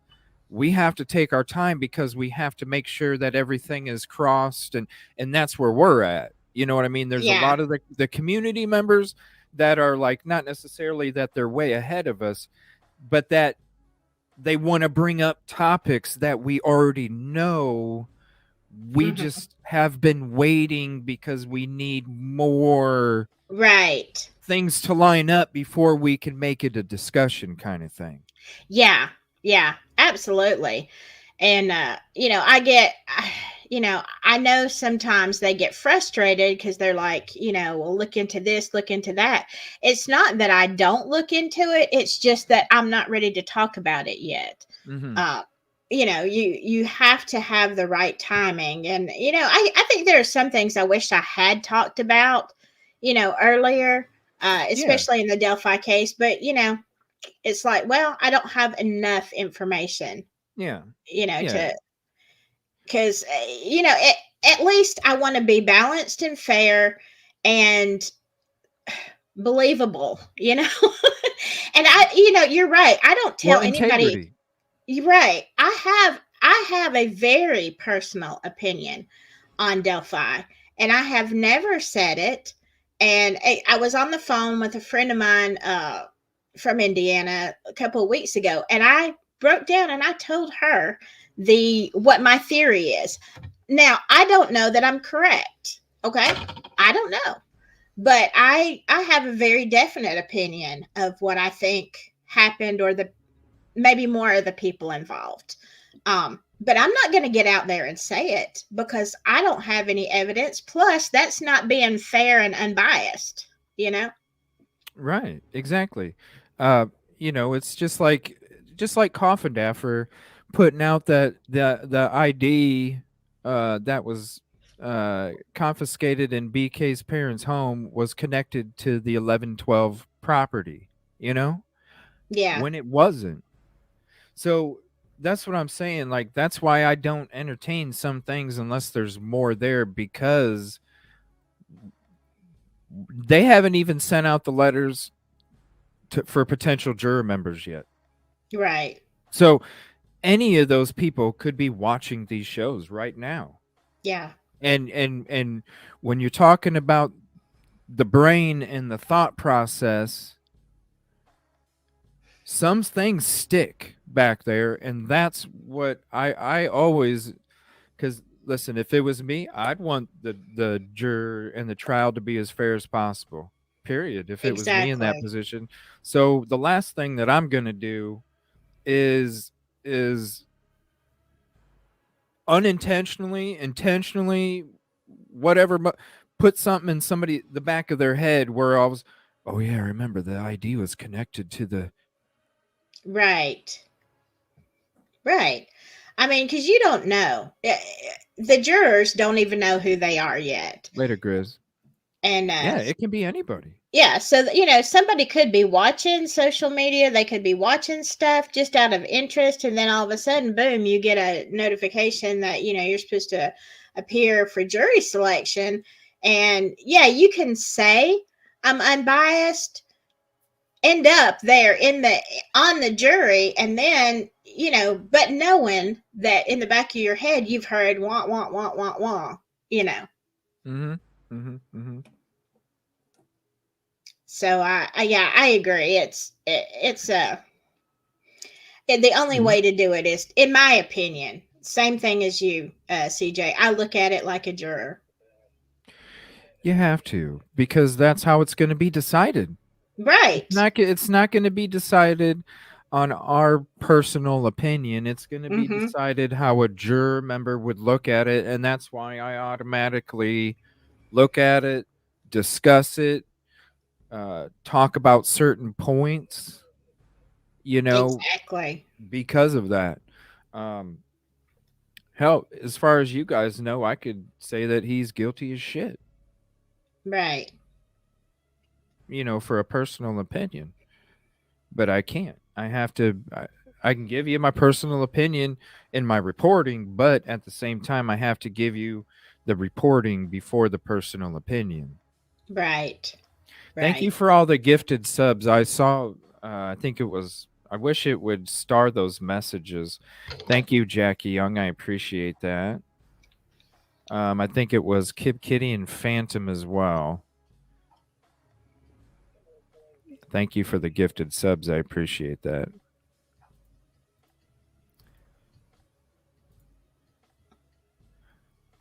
I do look at this at juror would. That's why you have to, because that's how it's going to be decided.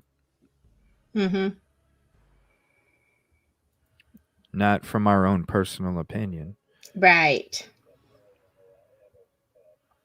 I mean, we all have opinions, but then mine has changed. I'll be the first one to say mine has changed. For what? For Delphi, I mean, I went into it when Richard Allen was arrested. I went into it like everybody else, saying, "Oh, okay, this is the guy. He's guilty. Maybe there's some other people involved, but he's guilty." And I don't know that he's not guilty. I mean, that he, he might, but when I started going down the rabbit hole, I had a lot of questions, and I still have questions. Is he or isn't he? So I'm going to remain open-minded about it, because I don't know. There's a lot of, we discussed that when me and Coach Kev were on your show a couple weeks ago, all the reasons that I question. Is he guilty? But I haven't seen all the evidence from the prosecution. They may be able to knock it out of the park, and then I'd say, well, heck, I guess he is guilty. Yeah, who knows when that's going to happen now? Yeah, since his lawyers bounced after that. I know. I'm telling you. Yeah. This case is what you call FUBAR. I mean, it's the same way with FUBAR this one case. too, because like when Idaho 4 happened, this shit was suspicious from the very beginning. That's why, like I was saying, I was talking about moon landings and fucking world events and weather and all sorts of stuff. Like it was the topics was just basically just open world events. It wasn't even really true crime. And when this case happened and this crime happened, that's when I started talking true crime. I mean, I did talk a little Delphi, You did. but really nothing much. I mean, really, it was a lot of moon shit and space missions and just weird shit. Never meant to even talk true crime, and that's what the Idaho did. Like, it was sketch as hell from the beginning. I'm like, this don't make no damn sense. Like, I'm gonna talk about this, and then everything that we were kind of told right after he was arrested, because everything happened so quick. Yeah. Like he was bam, and then after that, that's when all of for the next like month and a half, that's when it was just being pounded with like, the Tinder dates and, just all of these people coming out. And after that, you're just like, damn, this guy is guilty as hell, Yeah. Yeah. And then you start to like dig into the PCA because you believe the PCA. And then you like start to like, wait a minute, a lot of this stuff's not making sense. Like, what? Yeah. And then you start to dig into it, and then you start to do even more digging, and that's when you're just like, I'm not so sure anymore. Yeah. I know. I think we met around the time of Idaho, somewhere close in there. Because you had been talking a little Delphi, and then Idaho happened, and then, I was working night shift then, and I would listen in on your nightly show, and we were all looking at videos on Idaho and the cars and the lights and the all that. But yeah, I same thing. I didn't mean to do true crime. It's always been a passion of mine. Like I've studied true crime cases forever because it was a hobby. I loved it. But and I really wanted to go into forensic science, but I wasn't going to talk about it. I was doing vintage crime stories and, paranormal stories. That's what I thought I was going to build my channel on. Then Delphi happened in Idaho. I did a few videos on Idaho, and I probably will do some more in the future. But, it was like Delphi and Idaho happened kind of at the same time as far as arrests. And I'm like, well, let me pick one. And I already knew you were covering Idaho. So, here I am. True crime. Mm-hmm. Right. Yeah. And thank you for that, Crime Lines. There is an update.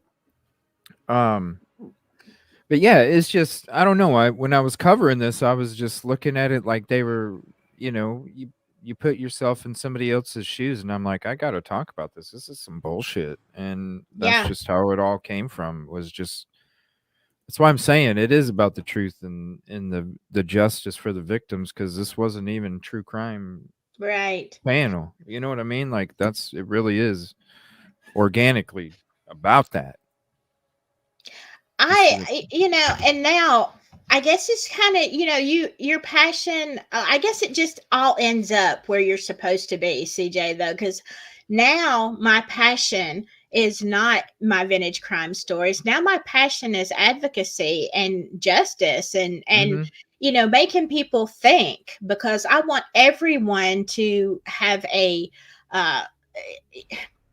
get justice in the legal system. If they're guilty, then put them under the jail. Okay. I got no sympathy.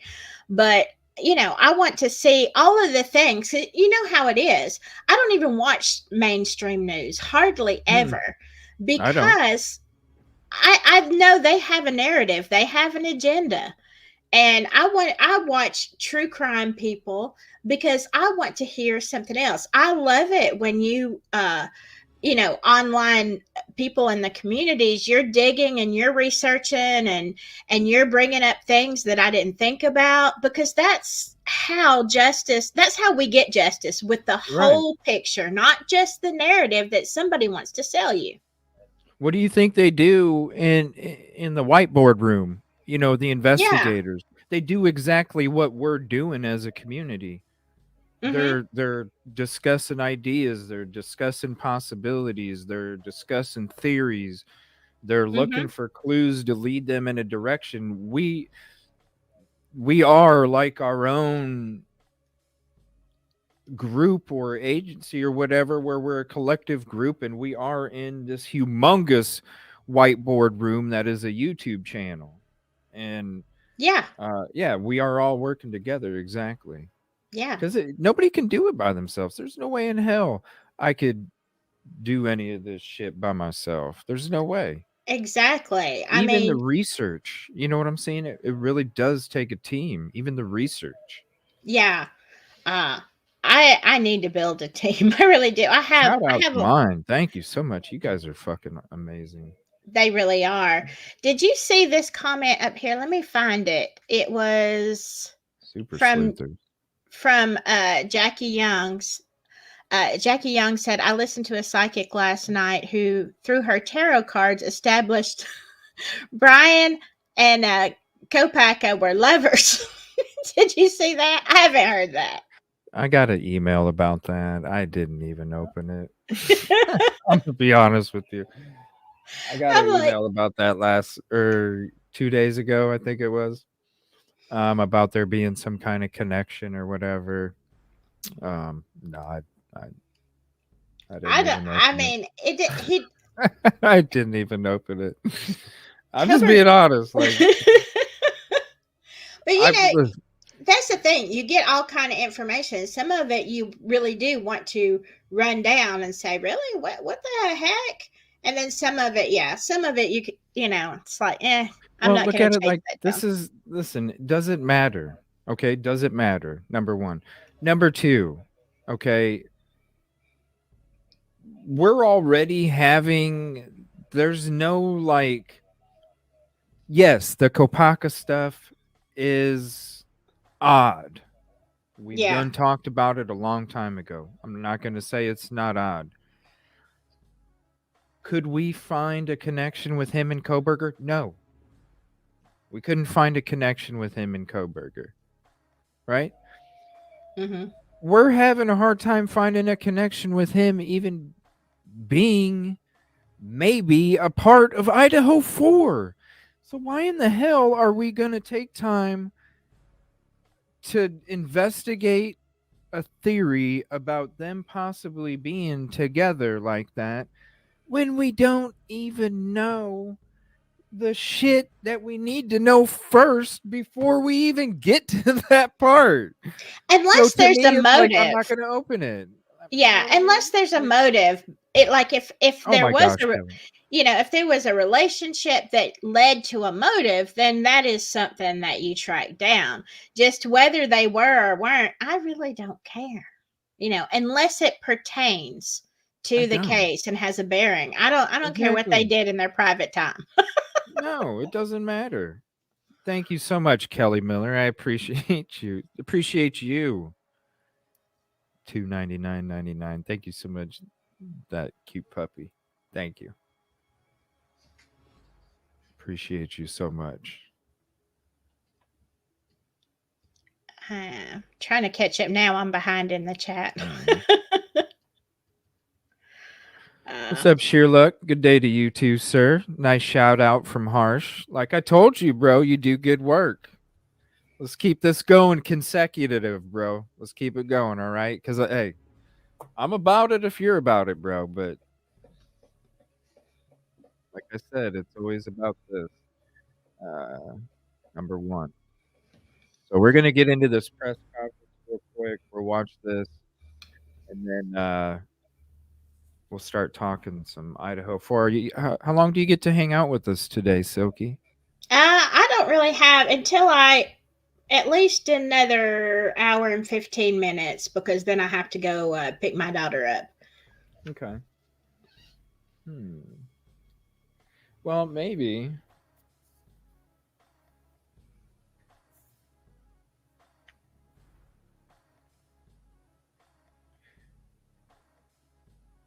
No, sheer luck. It's not blocked on Silky's.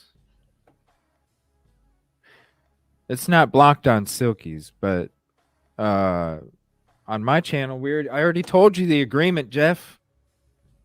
I already told you the agreement. So you're not blocked on Silky's. The court starts the one in the morning is actually starting here shortly, which is sealed. The one in the afternoon starts in about 3 hours. So what I'm thinking about doing, because I didn't think that we were going to do this manhunt stuff. So what I'm thinking about doing is I think I'm going to make another live just for the Idaho 4 stuff, and then I'm just going to have this be the manhunt coverage. So what I'm going to do right now is we're going to listen to this press conference that just came out. We'll see if there's any other updates. And then what I'll do is in the meantime, I'm going to set up another live for the Idaho 4 court hearing stuff, and I'll post that link in chat, and then we can just go over to that after we're done talking about this and then hanging out for a little bit. Let me get to chat here real quick. I never said Silky's. It's your channel. No, Jeff. It's the same in my channel. No. We already discussed the agreement. I told you why. I said you use your super chats to start shit in the community, and I don't like it. So any account that you can super chat with, I will block. I told you that. I don't care about the cha-ching when it comes to my community, man. But like I said, you're on 2 days in a row. You're cool, man. Let's keep it going. Because I'm excited to keep it going if you are, man. No. It's going to take a lot more than that. It's going to take a lot more than that, Jeff.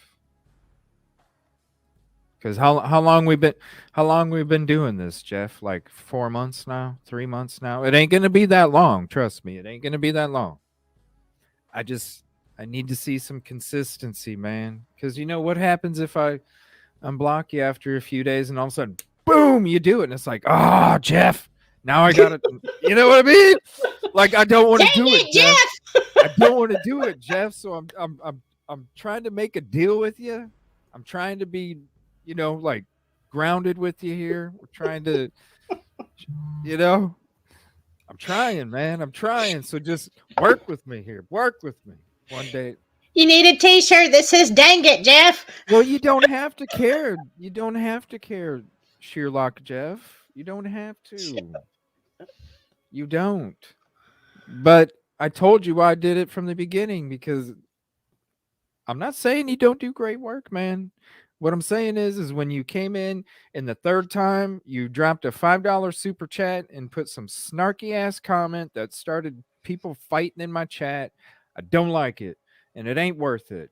Just like it ain't worth it to me to get a $50 super chat to expose somebody's mother. You know what I'm saying? It ain't worth it. It ain't worth it.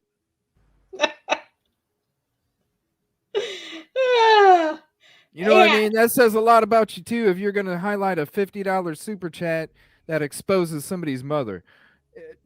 What are you about, motherfucker? Yeah, exactly. We can go on that shit again. You better watch it, Jeff. CJ's on the roll this morning. It ain't about, listen, I love the donations and I appreciate it because this is fully funded by the community. That ain't no fucking doubt. You don't think I don't appreciate it? I fucking do. But I'm not going to allow this to affect my community. Not happening. Not happening. I'm not a sellout. There's very few people that can say that, CJ. You're one of the good ones. No. No, no, no, no. I don't have any. No, no, no, no. Jeff, you think it's about that? And it's. I'm gonna be honest with you, bro. It's never been about that. It's never been. It's never been about that person. It's never been about none of that. I'm telling you what it's about, dude. I know it may seem like that, but no, it's never been about that. I actually, the only, like, I just don't watch the show. I don't have an issue with dude. I don't have an issue with him at all. I just don't watch the show after he wanted to, like, make it seem like BK called in when it was obvious when you listen to the call that it wasn't BK.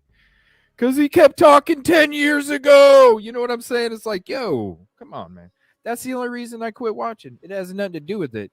It has everything to do with the $5 super chats and you and your smarky comments starting shit in communities. That's what the thing is, man. And so that's why I would never block an account, just like Sheerluck. I would never block an account that could that couldn't super chat because I wanted you to be able to be part of the show. But the thing is I was going to take your ability to super chat my ass to start shit in my comment. That's why every account that you did super chat me with some snarky ass shit, I went ahead and blocked. But I never blocked any account that you couldn't super chat with because I do want you to be a part of the show. I just don't want you to use your super chats to start shit. Jeff, you know what I'm talking about. Jeff knows what I'm talking about because he knows when he types those words in the super chat, he knows what he's doing. It's about the verbiage, Jeff. We're not dumb. We know what you're doing. You're like you like to throw little bits of lighter fluid on a fire that's already lit. You just like throwing little bits of lighter fluid on it and watch it go. You enjoy that shit. No, not for $5, man. Not even for $50 like some of my competitors will do. Not even for $50. Oh, Lord, have mercy. Ain't that fucked up, though? For $50. Yeah. Like, it's worth, like, $50. It was worth, like, $50. Man. Motherfucker will sink low. You know what I mean? For $50? Yes. Woo. No, I mean, that's the thing is you gotta have your own integrity, for your channel. And most people don't. Most people let people say whatever they want to for money, but you're not like that, CJ. I'm not like that. So He knows what I'm talking about. He can listen. He's been doing this gaslighting shit for 4 months. How come I'll be in somebody else's channel trying to support their show? How come you blow? How come I blow? I guess I got. You know what you're doing, bro. Come on, man. We're all adults, man. We're super sleuthers, dude. Like, how in the hell are you gonna? I'm gonna get these by these people. Yeah, I'm gonna pretend like. Give me a break, man. We're used to sleuthing. We're used to like picking out attention to detail and things like this. Come on, man. It's the verbiage. You know it. You know it. You're good at it too, because you're sneaky as fuck. I'm telling you right now, you're good at it too, because you're sneaky as fuck, Jeff. Dang it, Jeff. No, he's like, he's good. Like, he makes great fucking videos. This is what I'm trying to tell him. Like, I don't block his fucking accounts that can't super chat. I want him to be part of the show. He's definitely got an interesting mind. He's definitely a sleuther himself. He's a talented individual. I just don't like the little lighter fluid that goes. I don't like it. I don't like it. There's no need for it. Not here. Go do it in other people's shit. That's fine. I'll sit back and I'll crack my ass. I'll laugh my ass off. But here, no. Because we need to keep it going, baby. We don't need to stop. We don't need to be, oh gosh, now we got no, we just need to keep going. Dude, you're a talented individual. Yes. You know what, Jeff, please. if that's fine. Because people like to say, "Oh, I had to pay CJ $2 for him to say hi." When does anybody like pay to say hi? I didn't know that. I didn't even know that took place. The fucking shit people say in chat when I'm in other people's shows is fucking crazy. I'd see, yeah, I'd pay CJ $2 for him to say hi. It's like, where are you fucking people come? Like, where does this shit even come from? Like, creativity, people. Like, you have. Oh, I've always had trolls. SM. My trolls I've are always had trolls. pretty creative, though, CJ. It comes with having a YouTube channel. It comes with having a YouTube channel. My trolls are amusing most of the time.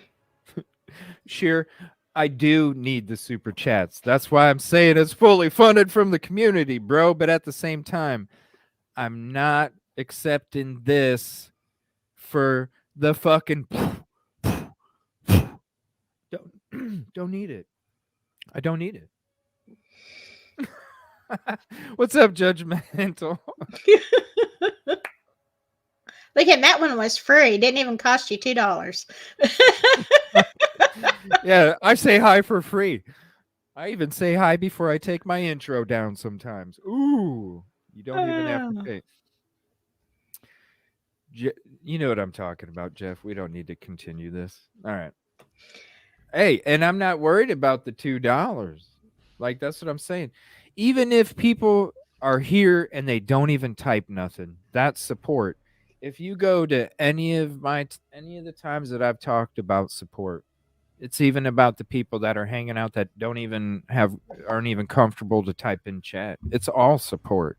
It all makes a difference, whether it's viewership, a like, a share, a comment in the video, a super chat, a donation, any of that stuff.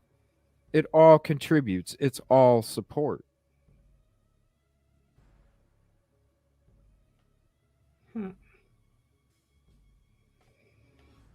I'm just trying to see if there's any updates.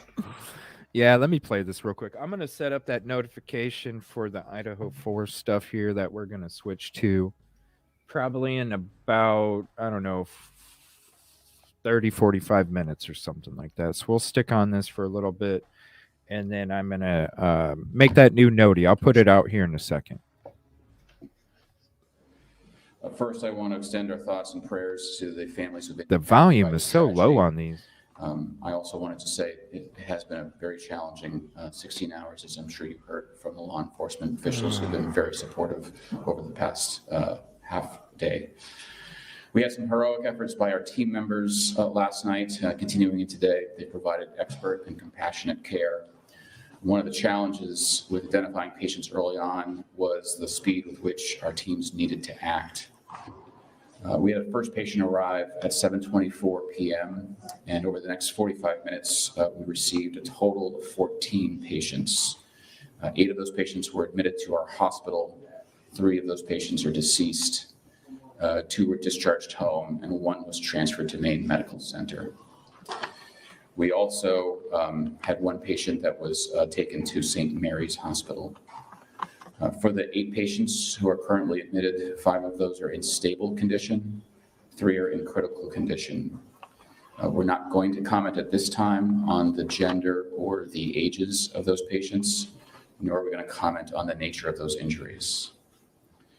I'd like to thank also all the hospitals, healthcare providers, EMS agencies, and air service.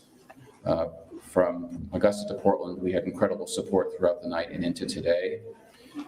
We've had an outpouring of support and offers of assistance, and again, very much appreciate all of those efforts. Once again, I want to extend our thoughts and prayers to the families, to their loved ones, and to the victims who've been impacted by this tragedy. Thank you very much for your respect for our caregivers and for those families. Dr. Alexander, can you just describe the range of injuries that your crews treated last night? Again, we're not going to comment on the nature of the injuries at this time. Can you say if any of the victims were children under the age of 18? Again, not going to comment on the ages or the gender of any of the patients at this time. Aw, you know what that means. Sure. Yeah. You know what that our means. team, we're Yeah. a level 3 trauma center. That means that we have in-house at all times trained trauma surgeons, trained anesthesiologists, and an expert emergency department staff. As I mentioned, when the first patient arrived at 7:24, we had approximately 25 team members, physicians, nurses, respiratory therapists who are already available to take care of that patient. By the time the 14th patient came in, approximately 45 minutes later, that number had ballooned to about 50 or 60 care providers. They've gone through extensive training to be prepared for those injuries, and we're very thankful that they were there and they're prepared to help take care of the patients that we received. Doctor, did all the patients come by ambulance, or were there any who came via private vehicle or walked in? All the patients were brought in either by ambulance or by first responders. Doctor, I know hospitals train all the time for mass casualty events.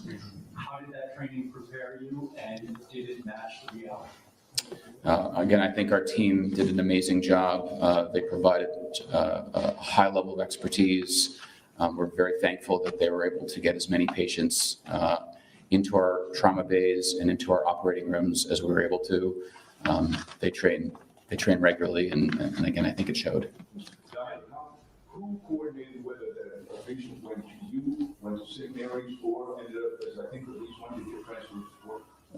As I mentioned, and as you can tell by the time frame, that situation unfolded very, very quickly. He's always going to play I dumb. would suggest that they came to part of us the based on the experience of the ambulance drivers and the proximity to our facility. What was you were doing the triage role yourself? We received the patients as they came to us. What was the number of people on duty at the hospital last night? How did that correspond to normal staffing levels? We had our normal staffing available last night, and as I mentioned when I referenced the ballooning, we had team members. We had approximately 100 team members who were off duty come into the hospital to help ensure that we were able to care for not only the patients that we received from these horrible scene, but also take care of the patients that we had there. Doctor, from a law enforcement perspective, we're seeing sheriff's deputies and police officers from other jurisdictions come here to help out. Is it similar when it comes to healthcare? Are you seeing doctors and nurses from other towns and areas come lend a hand? And if so, is that something that is helpful and that you'd like to see happen? Certainly in the short term, there is an outpouring of assistance that's being offered, and you don't know what resources you need or don't need. So it is helpful. We were able to organize those resources and use them effectively. As an example, we had ambulance services from other counties coming on site. At one point, we had approximately 10 ambulance crews standing by outside of our trauma center to ensure that if we had patients who needed to be transferred, they could be transferred. We received nurses and physicians from some of our area hospitals. We had helicopter support, not only from our own Life Flight of Maine, but also from Boston MedFlight and from Dartmouth. So the long answer to that, or the short answer is yes. And then, Doctor, what about the lockdown? Obviously, there was a large police presence outside the hospital this morning. How long do you anticipate that to be in effect, and why exactly do you need armed personnel outside the hospital at this time? So we're taking the lead from law enforcement, and they're the ones who are telling us what we need to do and how we need to do it. As long as the city is in, what's the term that they use?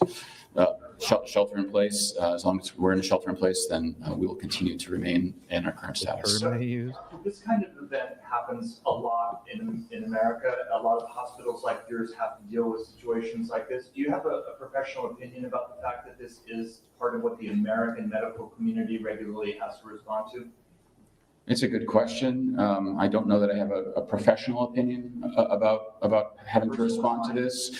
I would just say that it's a tragedy, and I think we should do our best to respect the families, those people who have been impacted, the caregivers. I'll just add one thing. Just talking about that, we do have an incredible amount of support for people who are going through a difficult time right now, mental health issues, any kind of stress or anxiety from not only the events that have happened, but having to witness some of it. And so we're continuing to provide those resources. And much to the question asked earlier about other areas and other neighboring Thank you, towns SM. or communities, we've received a lot of support from neighboring towns, communities, and agencies from around the state in order to. Okay, I'm not thinking they have any kind of freaking update, honestly. Thank you so much for the $10 super chat, SM. I appreciate it. He's been streaming the live. Who? Who's that? Oh, Jeff? Who? Who's been streaming my lives? Yeah, I want to know. I saw that a minute ago.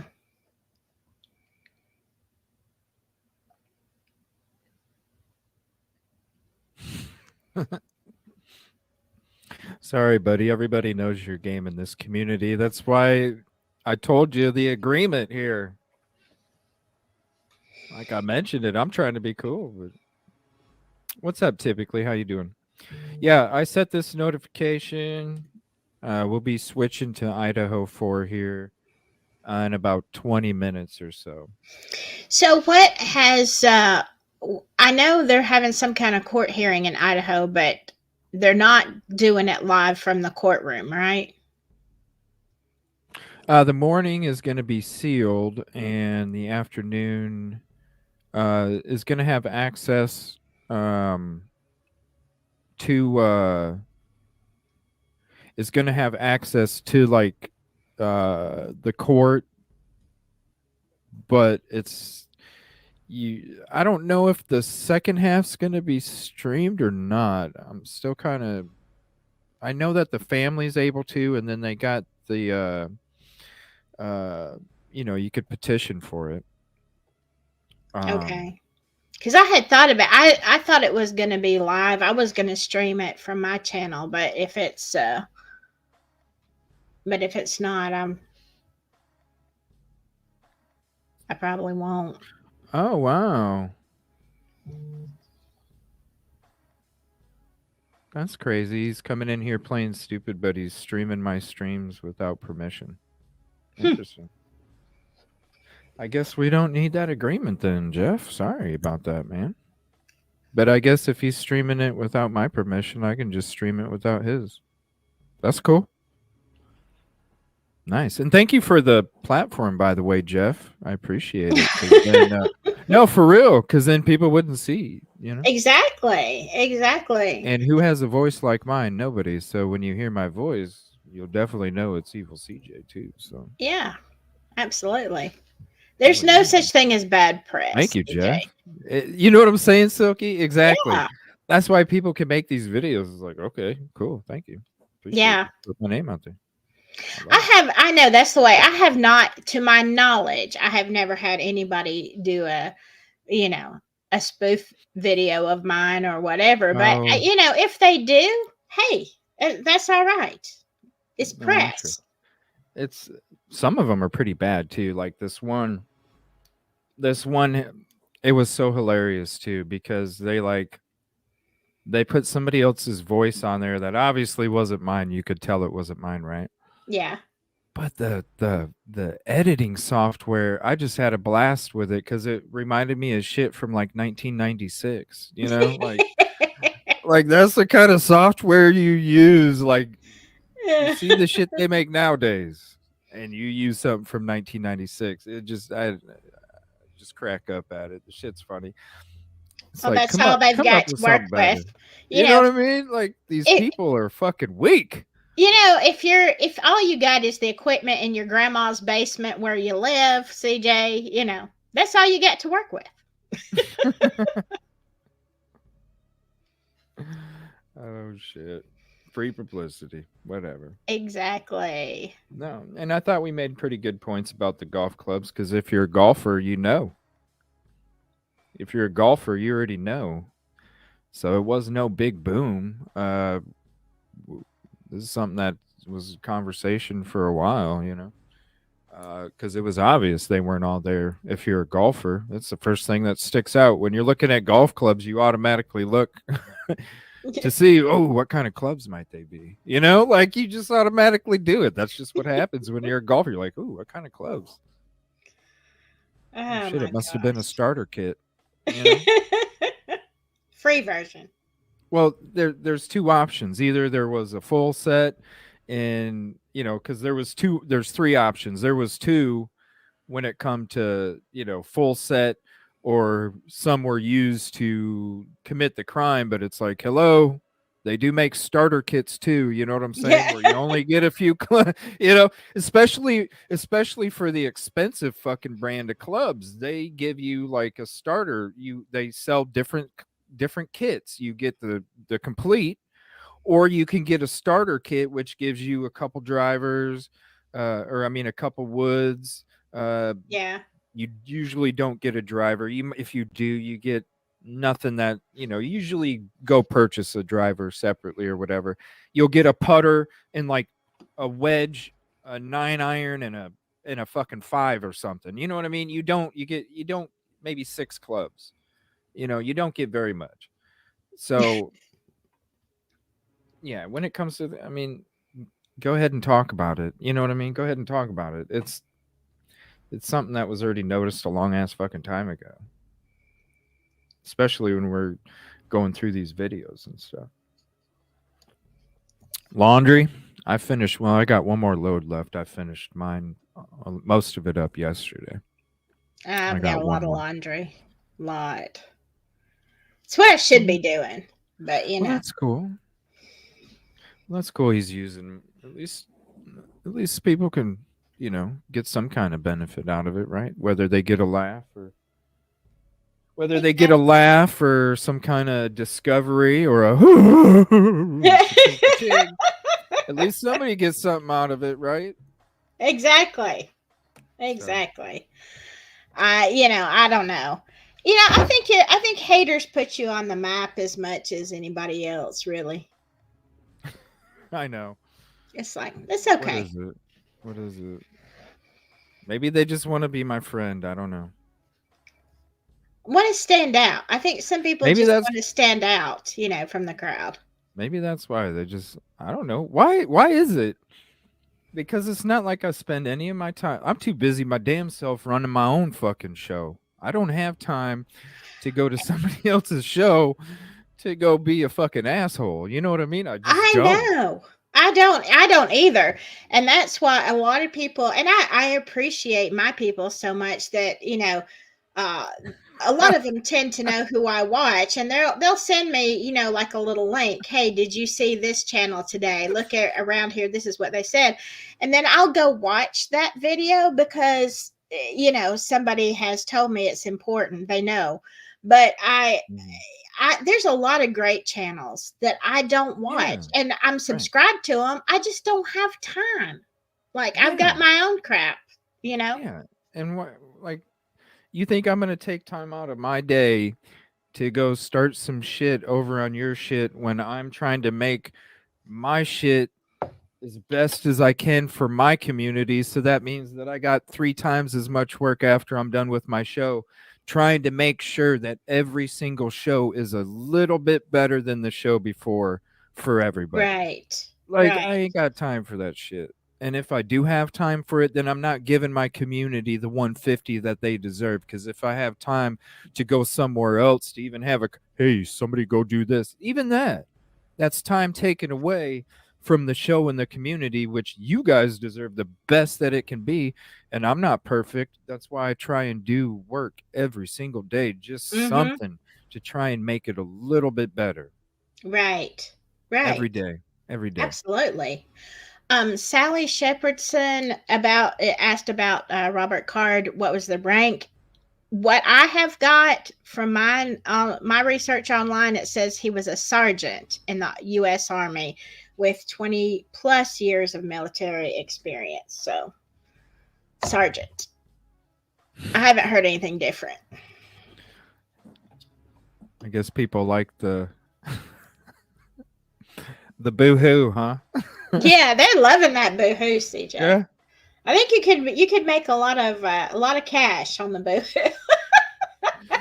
I should make one of those like a greeting card or something where you hit the button and you get the little audio thing. Yeah.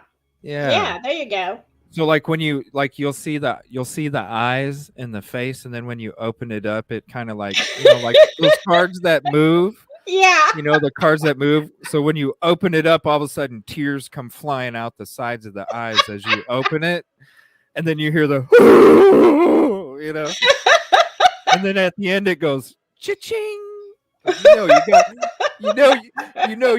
got to hear the cha-ching after the Absolutely. Hey, it works for other people. You got to have something. There you go. A big tissue. Scott Green, President Green at the press conference. That's what he should have been doing at the press conference, because then we would have thought that his ass was really crying. But the whole time he's like fighting back tears, and not one time he had to do this. And it's probably because he didn't have the cha-ching after it. Cha-ching! That's it. You can't cry unless you're being paid. Not real tears. Right. You can't cry unless you're getting paid. That's right. Because it is about being fully funded from the community, even though you got multiple other incomes coming in there. You know what I'm saying? Yeah. Yeah, it is about the community, isn't it? It is. Oh my gosh. Yeah, I'm not ruining my mascara without a ching. A boo freaking who t-shirt. There we go. Boo freaking who. I'm telling you, I got the card. I got the animated card in my head already. I can see myself opening it up and seeing the drawing. There's 3 tears coming out each side of the eye. They're kind of bluish in a way. I mean, I see it all in my head. I wish I could take shit from my head and put it in, and put it into like physical form. It's that process that you got to wait. It drives me nuts. Yeah. Oh my gosh. Trust me, I'm going to have my own t-shirt line in the future here. We're going to be starting it soon. I'm going to be getting a Cricut machine here soon. We're going to be starting my t-shirt line. And there'll be t-shirts that are going to be like always be there. But I'm really thinking about doing like for each month, it's going to have its own limited t-shirt for each month. No, for real.